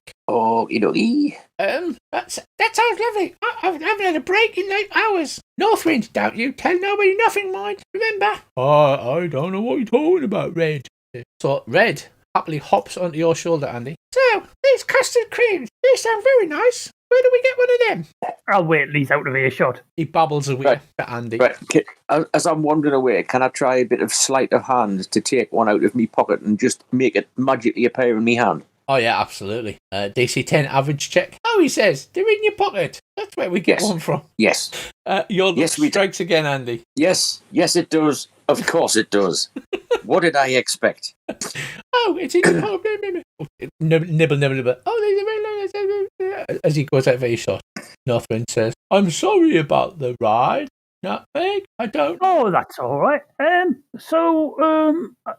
You know the little Kenko guy we were talking about? Well, I'm not supposed to say this, but I did see a Kenku coming in just before that happened, yes. Oh, what did he do? He must have looked a bit noticeable if you noticed him. Your mate was just telling us earlier that you're very perceptive. Well, I'm not supposed to say this, but he seemed to cast a spell. He was waving his hands about, and then he shouted something, and it sounded like this. And I don't know what he said, because I couldn't understand him. Then when he shouted that, was he like pointing at something? Yeah, as it happens, he was pointing at that dragonfly, what went mad. And he went, does it sound a bit like... No, it was more like... And does that sound a little bit, just a little bit, like what dragonflies sound like? Well, I'm not supposed to say this, but yeah, it does. Oh, interesting. Odd that. You've been great help. If you see him again, do me a little favour. Let me know without him knowing. That'd be great. You don't. I mean, I'm not supposed to say this, but you don't think it's the same Kenku what Mr. Witch and Mr. Light was talking about when I overheard them at the staff canteen the other day, do you? Oh, I don't know. What were they saying? I might be able to help and tell you if they... I'll need the rest of the information to be able to fill that in. Well, I'm not supposed to say this, but apparently there's a troublemaker, and he sent a threatening letter. A threatening letter? A threatening letter. Mr. Witch was telling Mr. Light, and he said if we don't tell him where it is, he's going to make trouble for the place. Interesting. What? Thank you very much, mate. I mean, that's probably not the same one, is it? No, there's loads of them about. See them on every corner. It's true that. And I mean, I'm not supposed to say this, but like Mr. Witch and Mr. Light aren't even the Carnival's original owners, you know. They're not even from the Feywild. Doesn't matter though, we're all big one happy family. Oh, yeah, exactly. I mean, who used to own it? Yeah. Wasn't it that fairy woman? I mean, I'm not supposed to say this, but we had some other elves. We met up with a carnival, and then they kind of swapped. I don't know what deal they made. Swapped? Yeah, it happened quite a long time ago. I mean, don't tell anybody, because you understand, I'm not supposed to say any of this. Oh, I won't tell a word. Mum's the word, mate. Mum is the word. As is bird. Said the bird. Bird is the Bird word. is the word. Been very helpful. Very helpful indeed. Well, we saved the little fella with the beard. Well, you did. Yeah, I didn't say anything out of turn either. So Red can't Nothing. get mad at me. No, anyway, he's enjoying a custard cream, isn't he? He'll be quite happy. He'll be too busy eating his custard. I'm sure he will be. And at the end of the day, and I'll tap my nose, confidential informants. Never say a word about them, mate. No. I'll write down I'll get me book out, me little book, and write down confidential informant 2 silver pieces and put it back in my pocket because I can claim for having one of them. You can. Okay, so you're still passing around the carnival, the small stall. Everybody has met back outside the dragon after Nutmeg to learn important information, sharing this with the party. Nutmeg. Yep, I'm going to tell them everything. Got I it. spill my guts. Right, looks like this Kenko has sent a threatening letter to the 2 jobbers in charge and wants to know where something is. And he's told them he's going to be disruptive. And they've been talking about it, but they've been keeping it on the DL, you know? Bet the Kango wants to know where the fair gate is. Could be. And apparently, just apparently, like, this whole place was run by some bugger else. And they swapped carnivals. I don't know if that's usual or not. Not big on the old carnival scene. Hey, Princess, what do you know about swapping carnivals? Only that I was at one when I was very young. That's all I've really know about it. But can we remember anything about it, Richie? All you Does it remember get is to be the same one? Is there any spark of memory as we're going round that, like, oh yeah, remember this or remember that? yeah, or- you're getting distant flashes of smells and sights and sounds, and you do remember that you definitely sneaked in without pain. Was there anything that would that was memorable at the carnival It that was so long stood ago. out? It's so long ago that nothing stands out. It's just like an awful hangover dream when you're hammered and you just remember flashes of colour and light. Just because I was just wondering if we'd all been at the other fair and not this one, or would it been a once in a lifetime thing, where they say that people can only enter it once. So I was just curious. I just had a thought. What if we from different times? What do you mean? Well, let's say I'm from the year 22, Yeah. maybe you from the year 70, and she's from the year -10. Ah, no, Would you it's travel all right. in time to here? Guy I used to work with used to say time was a cousin. An uncle. No, a sister. Well, Oh no, he said it was all relative. That was it. my age, my chronological age is 77, but obviously because of us being an elf, probably his mid-20s, probably. Well, Yeah. what I was thinking, is out of game thing, is it the restaurant at the end of the universe, where people travel from different times in the past to the same time to have a meal?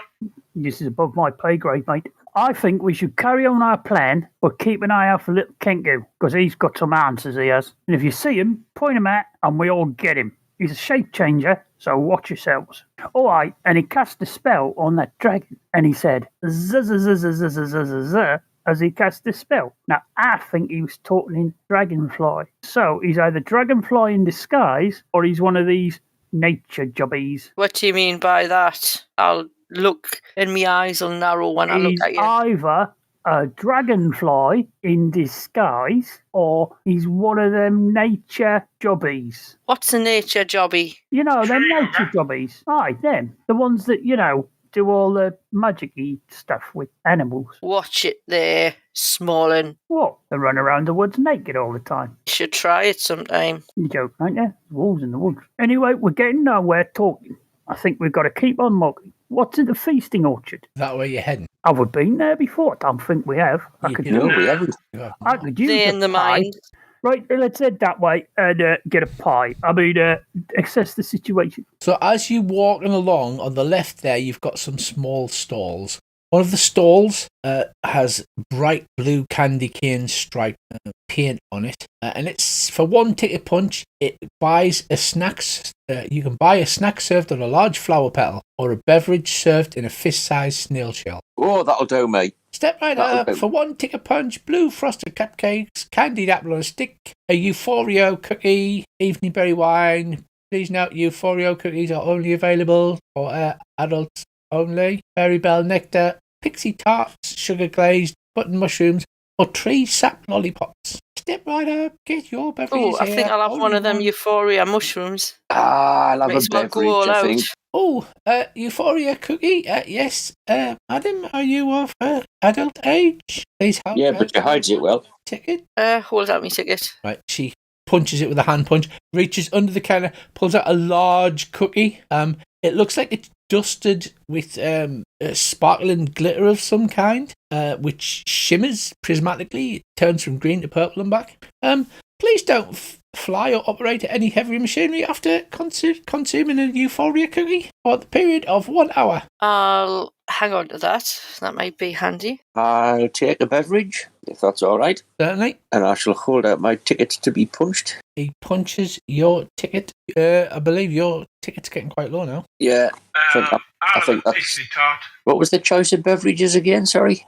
We have evening berry wine, non-alcoholic, obviously, for the kiddies. Fairy bell nectar, harvested from our very own fairy bell flowers. Fairy bell nectar, I think. So they pour this into this snail shell. And it kind of tastes like sugar with blueberries. That'll do, mate. That will do nicely. So here we go. I'm going to dump them in the party sheet because they do have their actual little doobly-doos. There's your Euphoria cookie, Tracy. Because you can actually click on it on the dragon. It'll tell you all about it. And 1 fairy bell nectar for Andy. Lovely. I'll have a pixie tart. And a pixie tart for the good sir. Coming right up. Do-do-do-do-do-do-do. She lifts up a clear glass cake stand and bangs you a pixie tart into the... Somebody hasn't collected their pixie dust that they won as a game reward. Also, they haven't collected their balloon animal. Who hasn't collected their balloon animal? I didn't have one, and I didn't win pixie dust. I'm not sure if it was Bracy. Did you? Bracy get won the some pixie dust and somebody else won some. I asked for a unicorn and I just got a horse. No, it's a unicorn that's missing its horn. It was very specific about that. So I might be able to find a horn for it. So, also around here, there is a sign on the small tent that says, win a prize, beat the gnome in the gnome poetry slam competition.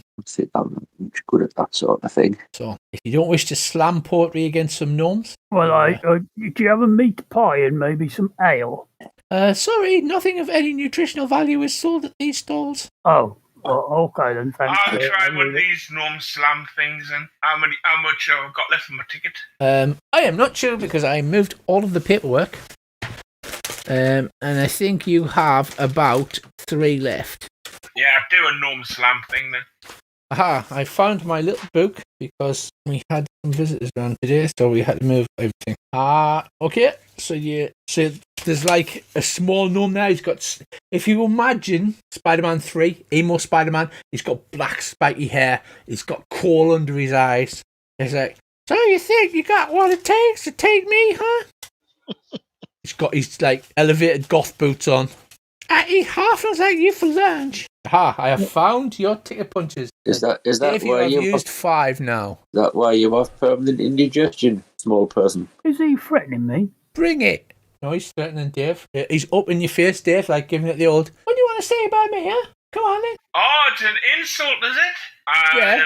Poetry slam though. Poetry slam. All right, you got a book of poetry? Just right. You've just He's got a gnome, ain't he? Yeah, you just got to rhyme the words back to him, I think. All right, then.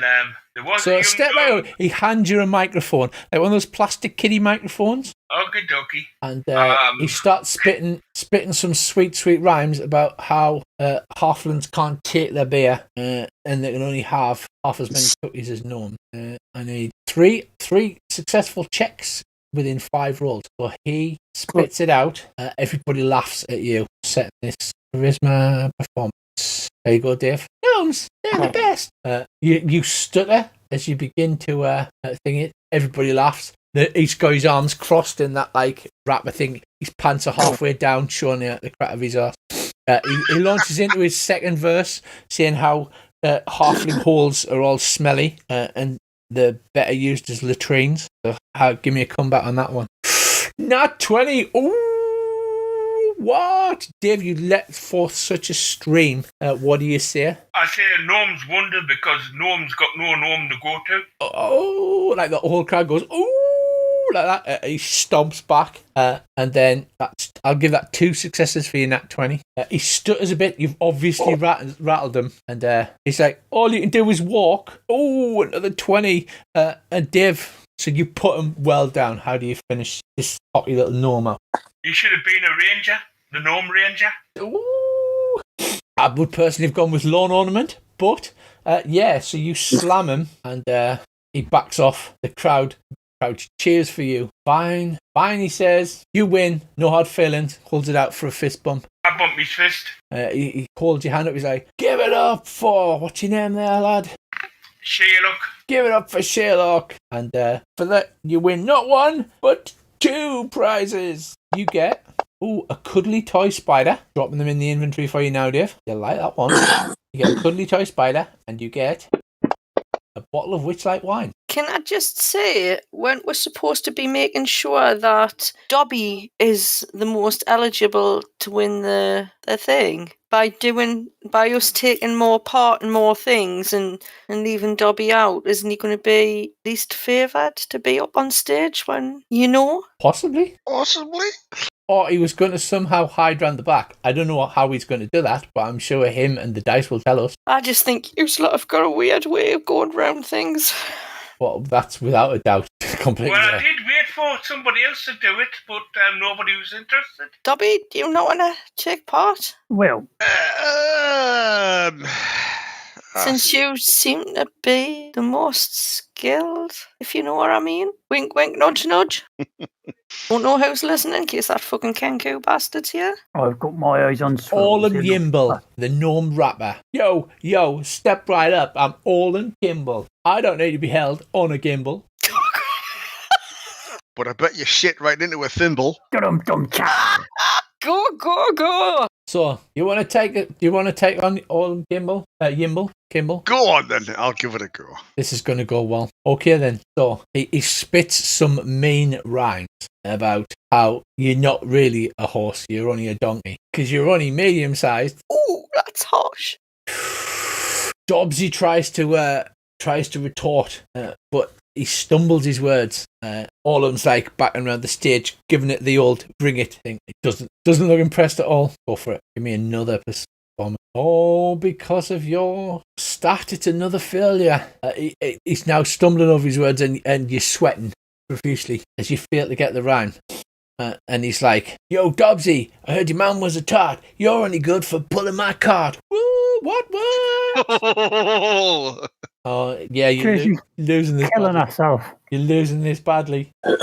Not 20! Woo, woo, woo, woo. So how do you come back at Olin Yimble? I make some comment about, I'm the only one on this stage that's hung like a horse. Oh, the crowd goes, ooh, and he's like, whoa, that's 2 successes. So you have 2 rolls left, you need to get 1 success. Like that, as he says, cracks his neck.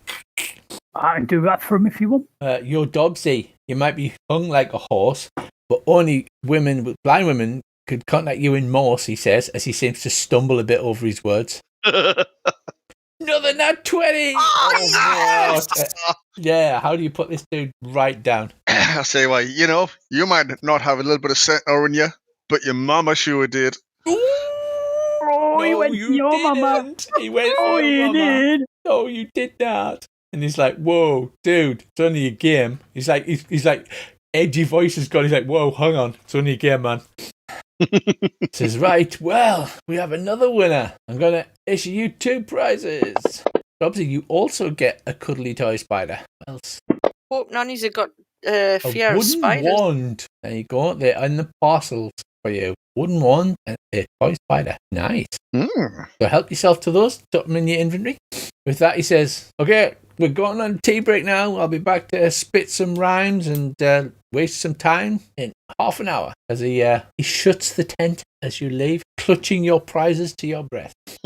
Yeah, you started badly, but you recovered well. I think if you look, right, we could go down to the bubble pop teapot, the Pixie King, or beat the Pixie Kingdom now, haven't we? Gotta go to the mine place. There's the mine. Yeah, we'll go to the bubble pop teapot and then down to the mine and then swing round to the Hall of Illusion. You guys are kind of here. Can we buy extra tickets? Yes, 8 silver pieces. So, Yeah, but we're going to go to the Feasting Orchard first while we were up here. Yeah, true. Andy's used 6 punches. Tracy's Which- used 4 punches. When we were at the Facing War, are you at the Facing War? So that's what we bought the stuff from. No, that was like a No, it sideshow thing. Yeah. Oh, Earl's used 5 punches. Dave, you've used 2, 3, 4, 5 punches as well. And Bracy, you've used 3 punches because a lot of the rides you can't actually get on. Well, Right. we should be all right for punches as long as we grab an extra one before we leave. So I figure we pick up the pace, boys and girl, and head down to the Bubble Pop Teapot. Because I'll tell you what, going for a snack is probably going to take a little bit longer, isn't it? Well, Or as you're up near the Feasting Orchard, I'll just give you a description of it.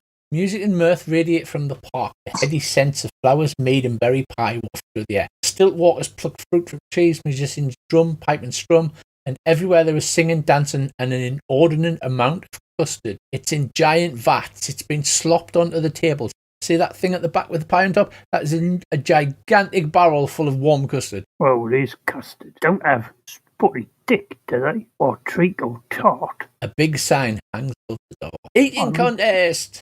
We're up, let's go. Win a prize! I'm not reading anymore. Don't need the words. Go, eating contest, let's go. Let's go. Come on, hurry up, everyone. I was like, Eating contest. shouldn't we go there? Whoa, wait a minute, we've got an eating contest. So you move into the Feasting Orchard. Yeah. Do I have, this is the question, a map of the Feasting Orchard? Yeah, I do. Feasting Orchard, no grid. It has a massive barrel with an enormous pie on the top. The pie actually looks big, and custard is flowing everywhere. Let the custard flow! Custard, bring me custard. There are several tables left out.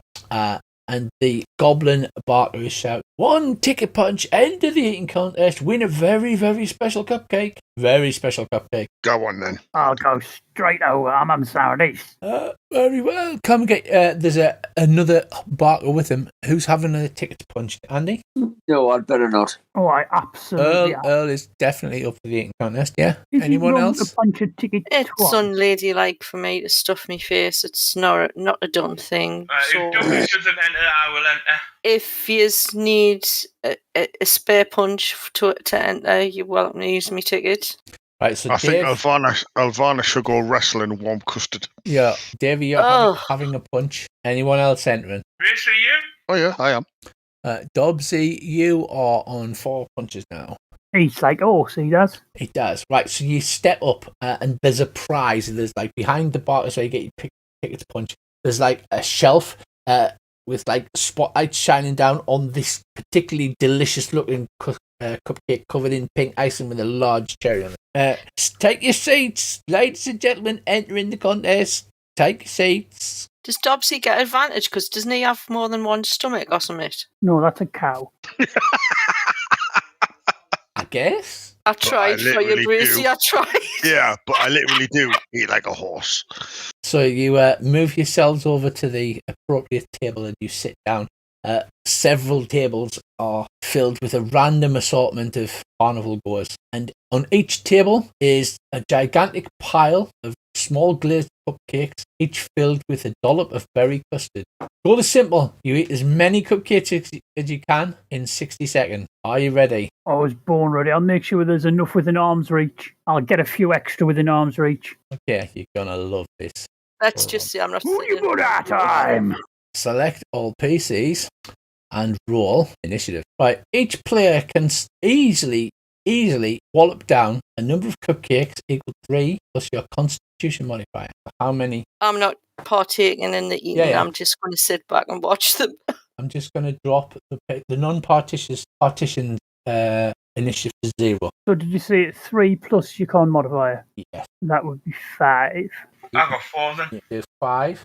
5. Oh. Earl, Dave, Chrissy. So you got 5 for Earl, 5 for Chrissy, and 4 for Dave. Yeah. Right. So, I think sorry, Dave. Go ahead. said I've only got like +1 from a con. I wish there was a like a zoom in because I need new glasses. Well, I've got new glasses, but You can zoom in. Yeah, you can. I'll tell you how to do it later. You can set the UI. Right. So I've added the hazard cupcake to the. Dobbsy, you munch down 5 cakes simply. You grab the 6th cake. Is that correct? Yes. Select all NPCs. So, double. What we need is the Constitution saving throw and DC 10. Nice and easy. Right, Dobbsy, give us your roll. A 9. Oh. Oh dear. Right, you begin you let out a loud belch as you force the cupcake down. You manage to get it down, however, you take a D8 plus the damage. Oh, Dobbsy grasps at his bulging stomach. Actually, I could select for you. Custard damage. Love it. Right, you other two, what I'll do is I don't need to do initiative. Right, so give us a roll. Wouldn't that be a constitution check? Right, a constitution check. Right, Nutmeg gets one down easily. Chris done 6, but his stomach is bulging and he lets out a loud belch. Sadly, Sherlock, you don't manage to, you get it down, but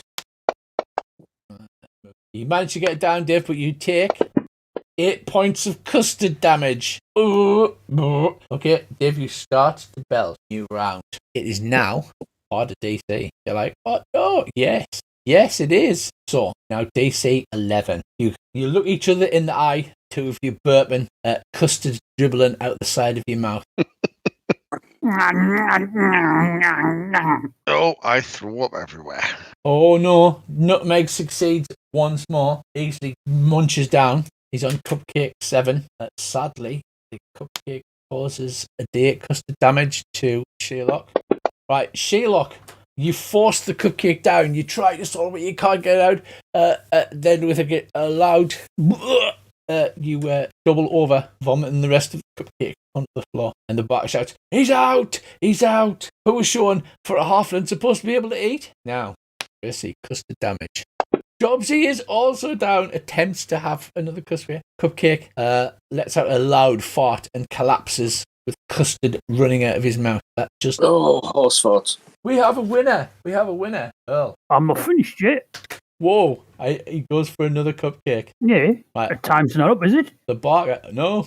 Well, keep fucking eating then. A success. Oh, God almighty. 8. That is on round 4. So you've got another 2 rounds yet. Keep them going. The bar's like, this is amazing. He's on 8 cupcakes. 8. Uh-oh. Oh, he's starting to struggle. Your cheeks bulge as you start to force it down. Oh, I've got this. Nutmeg. I have a D8 plus damage on you. Ooh. You managed to get it down, but you look good. It's the last round. Can you last the entire round? No, DC 14 con save. Uh-oh. That's critical. That's double damage. Projectile vomit. Both ends simultaneously. You take 11 points of custard damage. It just goes bleh, as it just projectile vomits. So please. Can I exorcist it? Literally spinning my head around. I'm Animal House on it, just everywhere. He turns to look at you. Elvanna and Britwick, as just custard vomit pours out of your mouth. I dive under the table. I want an athletics check from you. You can have one. You can have one. Although I would accept acrobatic. I did say before we started off, I wasn't sitting in the first row. I'm sitting right back. Britwick dives underneath the table as this stream of vomit passes across where he was going before. So where are you sitting, Elvanna? At the back. I wasn't going to sit near the front because I had visions of them being sick. So I don't know how far you can be sick. So you dance backwards out of range of the stream. Nutmeg, Britwick has avoided that, as you can see Sherlock and Dobbsy lying there, sort of holding their stomachs, farting and burping. Oh, custard running out the side of their mouth. You still have a good stream going. Is there anything you want to do before you finish it off? Yeah, I'll basically who's the guy who's doing the announcements? He's a goblin announcer. But he is over by the stage, so luckily he's out of range. Right, okay. I'll wait till I've stopped being sick, then I'll pick another one up and eat it. I've made room now. Incredulously, he manages to pick another cupcake, and he chucks it down. The table is drenched in vomit. Brissy and Sherlock, obviously you don't die, but you recover your wounds after a few short minutes. And the announcer says, "Step forward, we have a winner. It is Nutmeg." Forward. You flutter forward and he goes, "I present to you," as he holds his hand up, "the cupcake of invisibility." Oh, thank you very much. Should I eat it now? Only if you want to, but beware, it only lasts for a while. I'll probably better not then. I'll keep it in my cupcake pocket. Sure. You notice you're getting a lot of carnival prizes of various things. There you go, Earl. There is your pick. The The cupcake functions like a potion of invisibility, which will last up to an hour. That could be handy. Very handy. Indeed. Oh, that was delicious. Thank you very much. I've also got a potion of advantage, guys, mate. That could also be which very may handy. get you a drop on things if you need to. I I'm think not say any more than that in public. We should add Dan to the bubble pop teapot, I think. I'll look at Dobsy and No, wait. We had our Sherlock fortune and say, told. "Are you two all right? You look a bit green round the gills." Yeah, Oh, fine. Yeah, they don't look great, I'm not going to lie, but they are unhurt. They haven't been killed by us, although that would be very funny if they were. A quick question. Have we had our fortunes told? Tracy's had a fortune told. It's by Madame Chiselbone. Oh, yeah, I'm not. The putting that. number 3 in it. Well, lucky. No, in that case, I think we should head down to the teapot, boys and girls. Shall we buy some more tickets on the way past? Well, we are passing. It would be a shame not to. Right, it's only 8 silver pieces. The goblin barker says, peers at you down his long tube. Back already? I see you must be trying everything that the carnival has to offer. I can advance the timer along. There you go. Are you enjoying yourselves? It's bloody great. And I must say the place is absolutely bound to. So you must be doing something right. 8 silver pieces it is. There you go, my god, man. So you all buy second ticket. Oh, I'm just staying with the one I've got because I think I've still got about, what was it? Tracy has 4 punches. But the lady did not decide to partake in the eating contest. So I've got punches spare if anybody needs them. I think we're all right for now. Right, so having bought spare tickets, you're heading across to the Bubble Pop Teapot. It would be wise. Yep. Just out of curiosity, it's just next to the bubble pop teapot, Tracy, and that one you got a few. There appears to be like a honey jar with a bee on the top. They are the small stalls. And any of the non-named stuff is small stalls. They've got attractions like the Goblin Restaurant and things. Some of them sell treats. That one probably sells, honey cupcakes or whatever. Oh, honey, right? Yes, I'll have some honey. We've got drinking honey. We've got honey cupcakes, honey blackjacks. We've got honey lollipops. We've got honey lollipops with honey dip. Oh, I think some drinking honey. That sounds like a plan. 1 punch for a vial of drinking honey. Right, I'll have a punch. Okay, you've got a ticket with 7 punches on. As the woman serving behind the counter has a big, fake bee costume on, like is sweating outrageously, keeps wafting her wings on her face to get like a bit of draft. Oh, bless her. Do come again, sir. I mean, yes, the refreshments are expensive at 1 punch, but there is a precedent for that. So, after a brief stop, you arrive at Bubble Potty. 20-foot tall teapot rests on a wooden platform, painted surface whirling with moving imagery of flying dragons breathing streams of bubble. The door at the base of the teapot allows entry to its interior. Those who enter emerge from the spout enclosed in a bubble that touches the floor off pan. 7 goblins sit around the platform, sipping tea from a cup. There's a sign that says rides are 1 punch, and underneath it says the word that you intend to say it. Try saying it a different way. Goblin approaches you and says, "All right, Chiners, my name's Tricklewise. Can I interest you in a wind and tide?" And what's that when it's at home, Governor? A ride. A ride? Don't you know right, the lingo? Right. Go, yeah.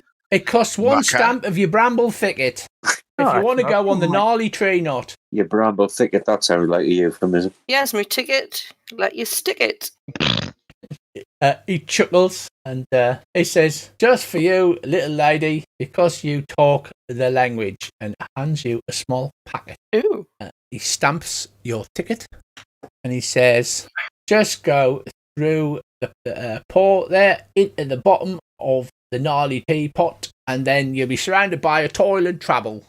Here's my licket, don't pick it. He says, "That's a good try, me old China." There you go, Tracy, there's your tea leaf. There's another one for you. He stamps your bramble thicket, Dave. Yeah. That's 7 for you. Go on in. I'll head Ride over. around the carnival in a toil and trouble. I'll head over and I'll go, all right, mate. You couldn't stamp me ticket so I can get into the teapot to ride around the carnival in a... No, wait, that's not right. No, not right. 2 seconds. No, wait a second. I'll get this. Nope. You're not a Jemima, are you? Stab me tickets around and go inside this singing, the babbling, squeaking in the air. He does laugh and he says, I tell you what, I'll take your bees and honey. That is absolutely bacon and gravy. Well, you know what you always say. He also hands you a packet of tea. Oh, thank you very much. I'll pop up the apples and pears and jump in the old Jemima. Anyone else? Well, I'm going into what you call it. Yes, don't forget to collect your scatterleaf tea, Dave, as you head up into the bubble pot. Get the I don't think I'll fit. Yeah, I'm in the bubble pot. He says, don't you worry, Inspector Morse, we'll be able to get you in. Don't you mean inspectors? You've disappeared out the spout and have appeared in a large bubble. Willy Wonka and the Chocolate Factory style. Is it near the ground? No, it currently floats lazily over the carnival in a random direction, but I estimate that if you moved your feet in a certain way, you could probably steer it about. I want to steer it to the ground while screaming, "Ah!" all the way down to the ground. Oh, yes, indeed. So you are about 15 feet in the air, so I need a DC 15 Constitution save and throw from you, Earl. Right, so you're okay for the moment. You just start screaming as you attempt to I do steer not this bubble scream. to the ground. I shout in a very manly, furry manner, and I'm heading down as fast as a kid. If Right, God meant us to fly, he'd give us wings. Oh, wait a minute. Yeah, you manage to pedal the little bubble straight down to the ground, so you're hovering like 2 inches off the ground. Oh, that's great. I'll go around like this. That's a nice day. Oh, better for finding things, this, innit? Look down there, see the bloke. Down there, see the boat? Perfect. It's exactly where I wanted to be. I'll try and put that off. So it looks like normal. Very well. So, who does that leave? Tracy and... Me. No, you went in, didn't you? Oh, yeah. Tracy and Dobbsy. I went in because Sorry, didn't he give us directions to go down to the yes, he did. Havana. So just Dobbsy then standing, looking at this strange ride. Okay, go on then, I'm good. Oh, it's wonderful, mate.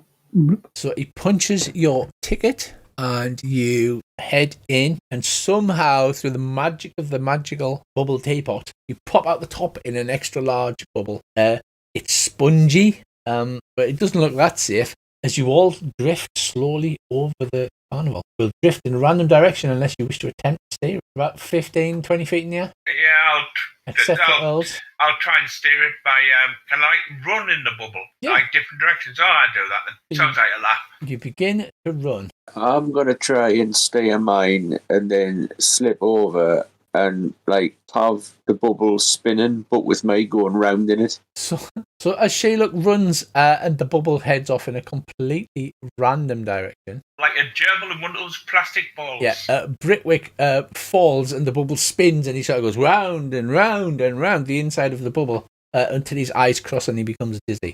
Your new nickname is Gerbil. Whereabouts do you steer it? Is it just within that area? Or is it... You can see other bubbles and they're heading out across the carnival in different directions. Sherlock's there. I'll see if I can see this. Can you? Can I try and steer it over the staffing area? You can certainly try, yeah. It's a DC 10 acrobatic check. It's a failure, so everybody goes in a random direction. Sherlock heads off that way. I am going to go. Where's my man? You can continue to try Elvanalor after you have drifted a bit. Yeah, I'll give it another welly. So it takes you a little while to get the hang of it. So you delete the cookie and you move to your sort of 10 feet.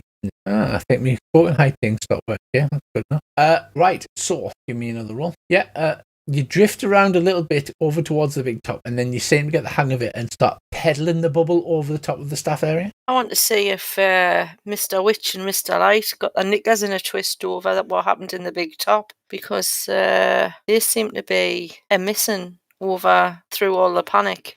Looking down over the staff area, you see a few of the carnival hands wandering about, doing sort of laundry in buckets, packing away things.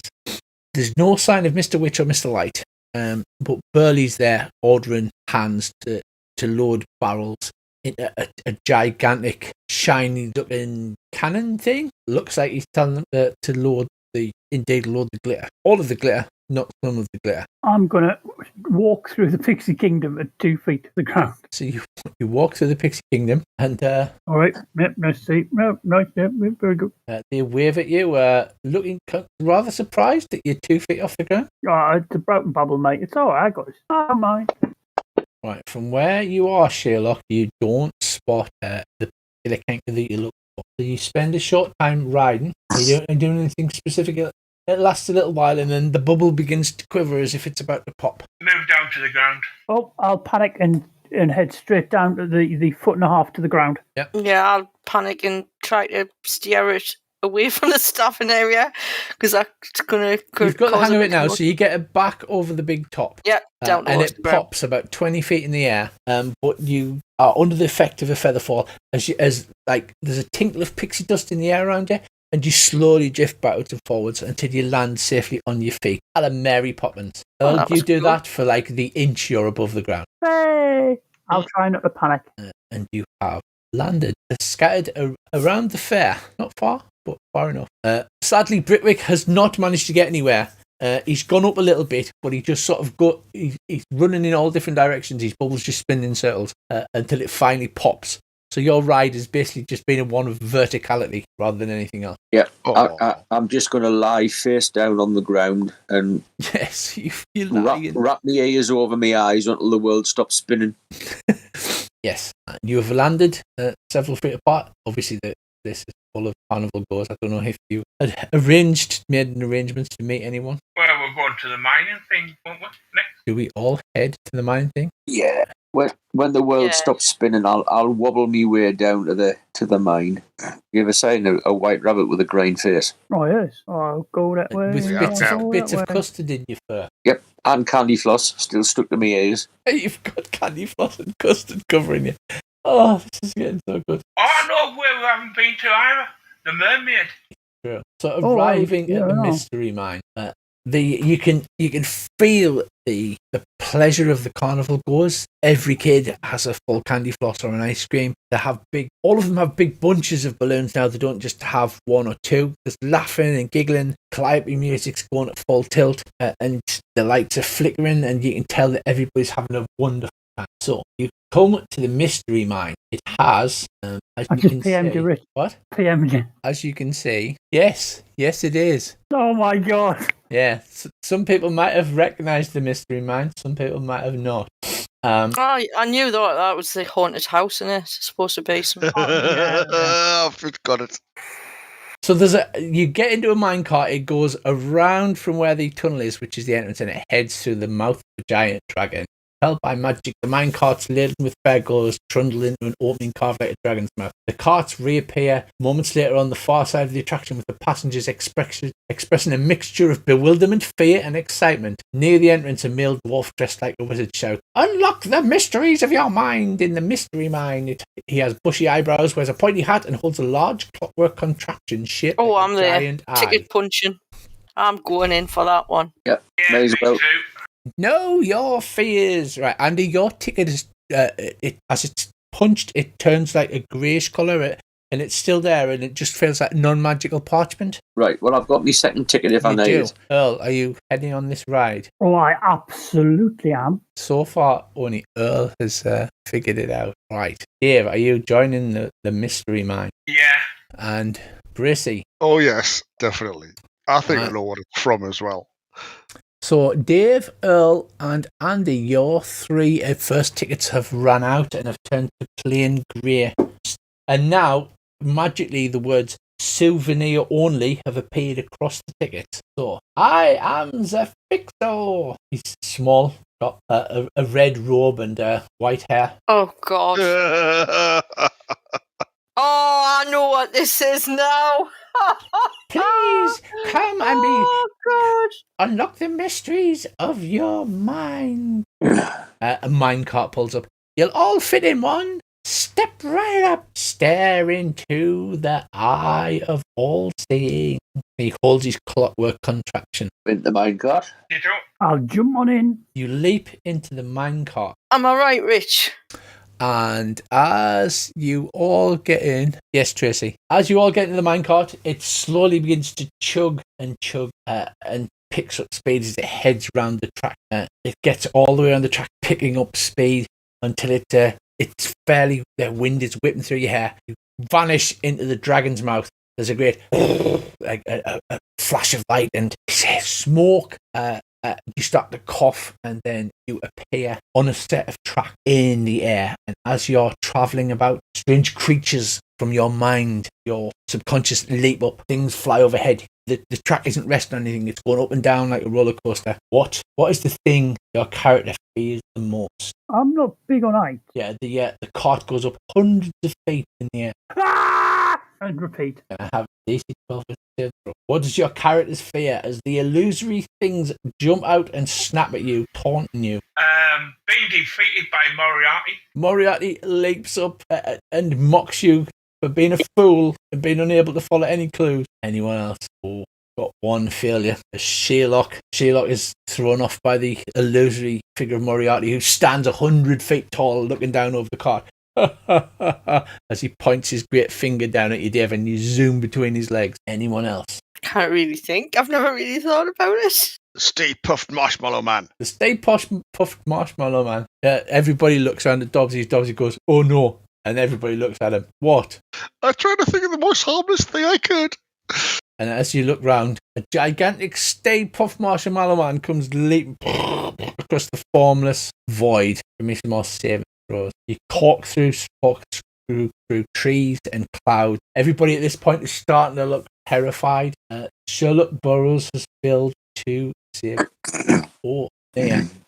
You begin to scream in horror. Does anybody else have a fear for me? Foxes. A hole. You zoom through a brush, and the ride appears to shrink down to tiny size, and then you hear the baying of like half a dozen foxes, Andy, and they come bounding behind you, faster and faster, snapping at the back of the cart. I scream like a girl. Really cursed. Sherlock Burroughs fails 3. Need to make a note of that. Sherlock failed 3. It looks like the ride may be coming to an end. Thank God, for the terrible signs are all around you. There's no doorways or anything that one. No, it's like portals. Because I'm looking for this Kenku in here because it's a good place to hide.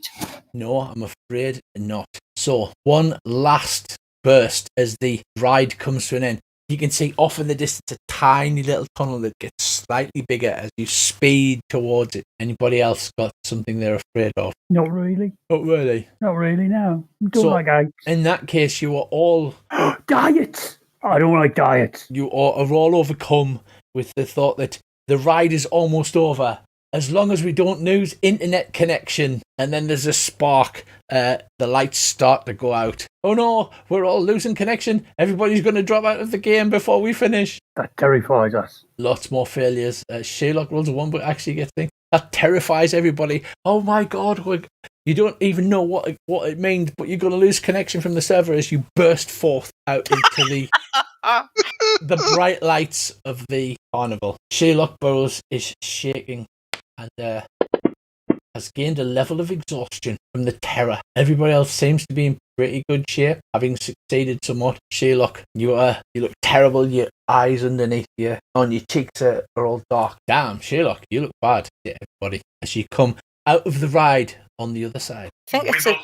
it's after having them cakes as well. I think you don't look too good, lad. He doesn't at all, does he? My modifiers are also broken. I need to check something. So you come out the other side. At this point, half of the party is covered in dried custard, and Andy's also covered in candy floss. Candy floss. Yeah.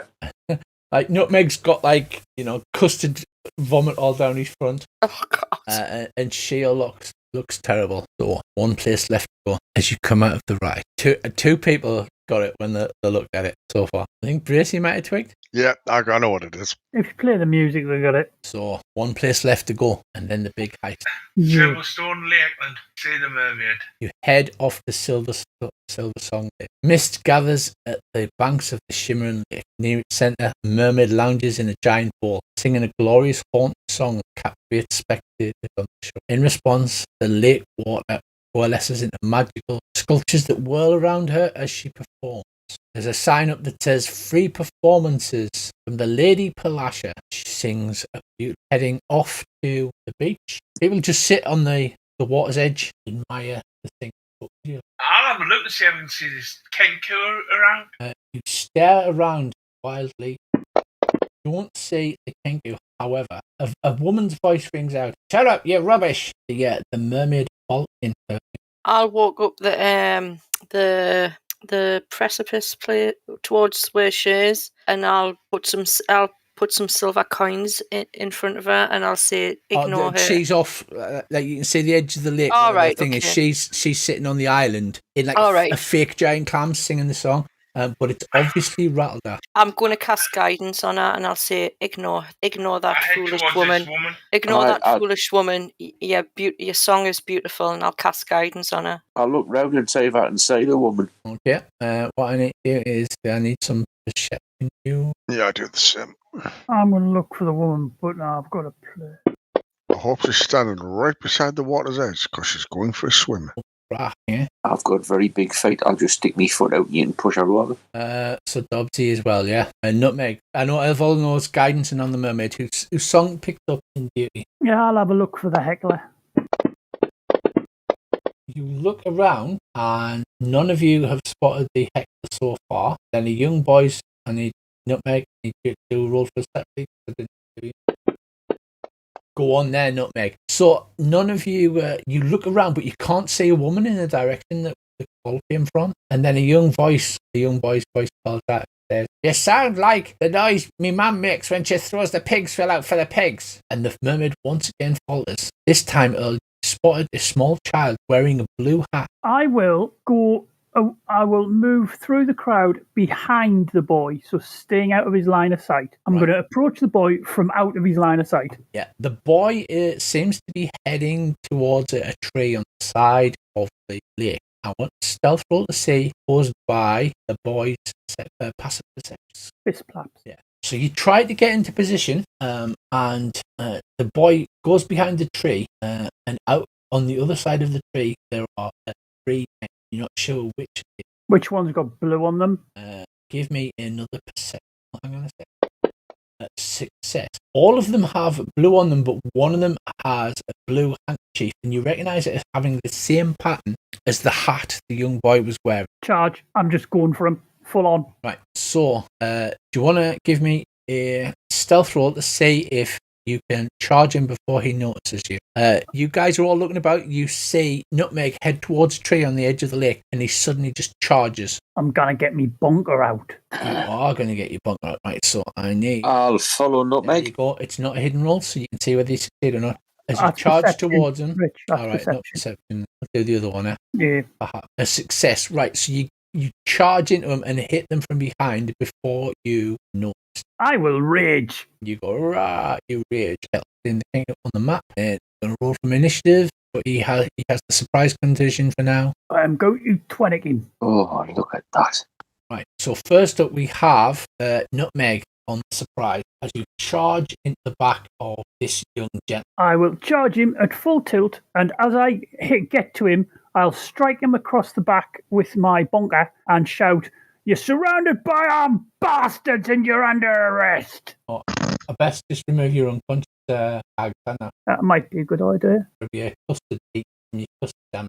Go on, go ahead and bonk him. Right, I've never actually done this rage lock before. Do I have to do anything? You have to click your rage action, Did that work? Yes. and then Yeah. you're going to hit him with the bonker. I'm going to hit my bunker. I'm going to do non-lethal damage. Okay, roll your damage.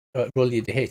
You have advantage. Well, that never do. mind, it's a crit. So you bonk him seriously on the head. Oh, we're not using real crits in this. We weren't using real crits. No, I don't You mind. can do, but then the monster does one man. So you No, bonk him I'm on the happy. bonker, and he goes, "Ow!" Like that. Right, I will scream, "You're under arrest," in a very intimidating manner, right in his face. Elvanalor. It's you're up next. You've seen Nutmeg run over and 20 this bloke on the head. Is the guy running away? It looks like he wants to get away, but then again, wouldn't you if you were attacked by an angry fairy with a bonker? And it's a bloke. It is. Okay. I will cast Fairy Fire on the guy missing Nutmeg, obviously. Yeah, target them and hit the save and throw thing. Where is he? Right next to you. I've just dropped you onto the main. I've just dropped you on the main map for now. Wait a minute. I don't want fairy fire on the gang, though. Yeah, it's fine. Just It's all right. Don't drop the thing on. Just hit the save and roll thing. This is like theatre of the mind. You come back. Which one is it? The first bloke or the second bloke? Mouse over it. I should tell you. Fairy fire. The first one, the D21 is the save. So you need to do that first. He succeeds. Who? Shouts nevermore in a halfling voice. Oh. He says in a halfling voice, "Oh, you prat!" Are you doing anything else? Will you bonus action? What sort of things can I do? Because I don't think you can do anything with the bonus action at first. Oh, can I not? All right, okay. Right. So the Kenku disengages. Oh no, he doesn't. What he does is he reaches into his pocket hole, pulls a handful of something, and blows it in your face and goes, "Pockets!" You have to make. Oh God, make it! Come on. I dropped it on him. Yeah, you succeed as the dust blows in your eyes. Cough, cough, cough. And he Pocket sand. Yeah, pocket sand. He shouts and blows something in your face and does shouts, "Son of a bitch!" in a half voice and turns to run away from you. You will get 3 attacks. I'll smack him again. Pocket sand. So you get an opportunity. Oh, it's a hit. He hits him with a bonker for another 11 damage. He cries out in pain in a halfling voice. Come back here, you scumbag! Make an intimidation check. Absolutely to. He runs towards Shield. Do you want to just roll it? Or are you going to push it? All right, sorry, yeah. No, I'll roll it. It's all right. Just roll it, it's fine. I only tend to push the stuff in it. Fine. A 14. All right, he says. I've had enough. Puts his hands up. Next we have. Right, I'll get me manacles out. Next we have Shield. What you doing, Shield? Puts his hands up to surrender. He looks badly hurt. He's got a massive big knot on the top of his head where he's been. I've got my rapier and I move up to cover him in case he tries something funny. So you walk behind him and you prick him in the back. Don't try any funny stuff. All right. Pulls his hands out. You got me. It's a fair cop, he says in a halfling's voice. Oh, he does look pretty in that nightgown, doesn't he? Yeah, fair cop. There's a small disruption, but then the mermaid song picks up, and you notice that the mermaid's singing picks up, and she looks around abruptly as the Kenku is speaking in the halfling voice, as if searching for somebody in the crowd. Like a mine, perhaps? What do you want? I did nothing to you. I'm cuffing him. Right, you cuff him. Behind his back. And I'll drag him out of the crowd to one side. Okay, so you drag him off through the crowd. The mermaid sits still singing, searches the crowd, then looks a little sad as she is not spotted. Right, you little kinky bastard. What are you doing all this stuff for? He says, "Well, isn't it obvious? Isn't it obvious, Mr. Frodo?" I should have done the sound voice, shouldn't I? Although they have the appearance of a young sort of teenage human, he's speaking in this voice. "Well, isn't it bloody obvious, Mr. Frodo?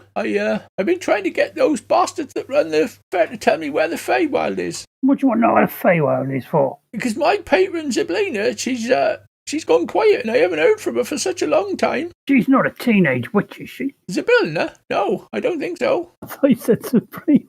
Yeah, that would be good. So your patron's gone quiet, so you're going to kill some poor bloody dwarf? No, he'd have been all right. He was That's flying above the attempted water. murder, that is. He'd have just fell in the water. Dwarves can swim. All right, what happens if there was a brick in the way? Attempted murder.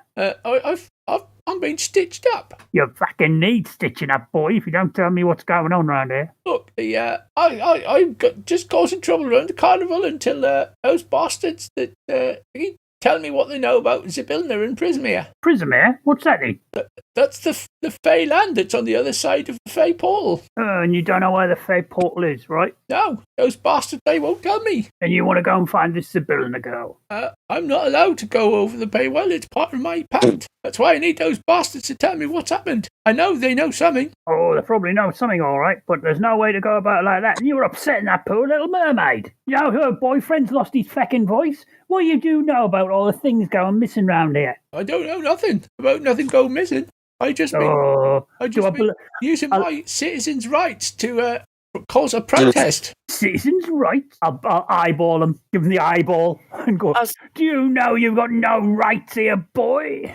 I'll ask him, was it you earlier posing as a small child with a pig mask in the illusion mirror, in the mirror illusion hall? All of illusions. He looks confused and says, No, that wasn't me. Do you want us to duck him, boss? See if he'll remember more after he's had a bit swim time? And I look, because he's near the water, I look at, and I've gone by the scruff of the neck, I'll look at the water. I'm not going to actually do it, but I'll use that to try and persuade him, intimidate him, you know what I mean? Yeah, give us an intimidation roll. With advantage, I would think, because you're all given the help action by leaning in menacingly. But yeah, Tracy, was there another question there? You'd asked about the small child, and they said no. Yeah. It was just I just wanted to know if it was him that had took on that form. That's all. He says, So what do you know about this? well, I keep giving me the cold shoulder. He says, last the other night, I sneaked into the staff area and I was listening to the bastards, and this is what they said. And the voice changes to an absolute perfect mimicry. And Mr. Light's going, oh, someone is going to find us about this. They'll shut us down. And Witches calmly and firmly replied, we agreed to this pact. Our hands were forced, but our eyes were open. We have to let them take what they want, and in return we stay in business. That is what you want, right? See? Those bastards, they know something. I'll look at the rest of the group. And You know what? we really need to do what we agreed earlier. We'll have to force the hand. If you be going against those bastards, I can help you. I'm a powerful warlock. Is that right? Aye, it is. Do you need hands for them spells? Well, it will be beneficial, yes. You notice he's still speaking in the Halfland's voice. What do you reckon? Well, I reckon you should stop that voice act for a start. The what? The voice? Sorry, I think you should stop acting that voice for a start, because the pretending to be a halfling is fooling nobody. The actual voice, rather than the James voice, is perfect. But I presume that Kentus don't sound like halflings. No. But there are millions of mimics, I think. I don't Yeah. know much about King. Normally Kenkus, I'm going to give you the benefit of the doubt and say you've heard of most of the races. Normally Kenkus can only mimic other races. They don't normally talk. Like, probably some reason that the Halfling lost his voice. As proved by the mimicking Mr. Witch and Mr. Light, they do almost perfect mimicry, but they don't have their own voice as such. Well, I say that we keep him with us and see if he'd be useful in the things we've got to do. Maybe we're in the same line of business now. If you boys are going to take on Mr. Witch and Mr. Light, I'm in. I want those bastards. I want to know what they've done to the builder. I'd be interested in knowing as well. You do recall that the other warlock said his kitten was the builder as well. That would be the warlock from whom Sherlock stole his cup and then gave it away. Yes. Now, just hope he never finds out about that. Bearing in mind it was his mum's china. If whatever you want to do is take down those bastards, I'll help you, I will. Well, I'm waiting to see what the other people think, because, I'm up for it if it gets what I've lost back. Yeah, I mean, the only other thing we could do is hand him over to Mr. Witch and Mr. Light. I'm just interested to see what reaction that has. He looks rather worried at this point. No, I don't think we should do that. I think we should go with our original plan. Yeah, but what is he... I'll sort of say to the party, like, as though he's not there, I wonder what he thinks they would do to him if we handed them over and gave a full report on what he's been up to. Well, They'd just try and cover their tracks. I'll disappear like that Bugbear's brother did, Mr. Frodo. Yeah, I think people have disappeared as they've been asking questions. What does he know about the Bugbear's brother disappearing? I knows he's disappeared. Yeah, well, the story going round is that he wandered off and left the carnival. People don't just wander off and leave this carnival. I say we keep him with for now. So he could be useful. He holds out these manacled hands towards you, Nutmeg. I'll pull the key out and unlock them. As you unlock the manacles, he rubs his wrist and he says, "So well then, what's the plan to fuck these over?" That's where we end for tonight. Excellent. Nice. I got to twat someone. It was great.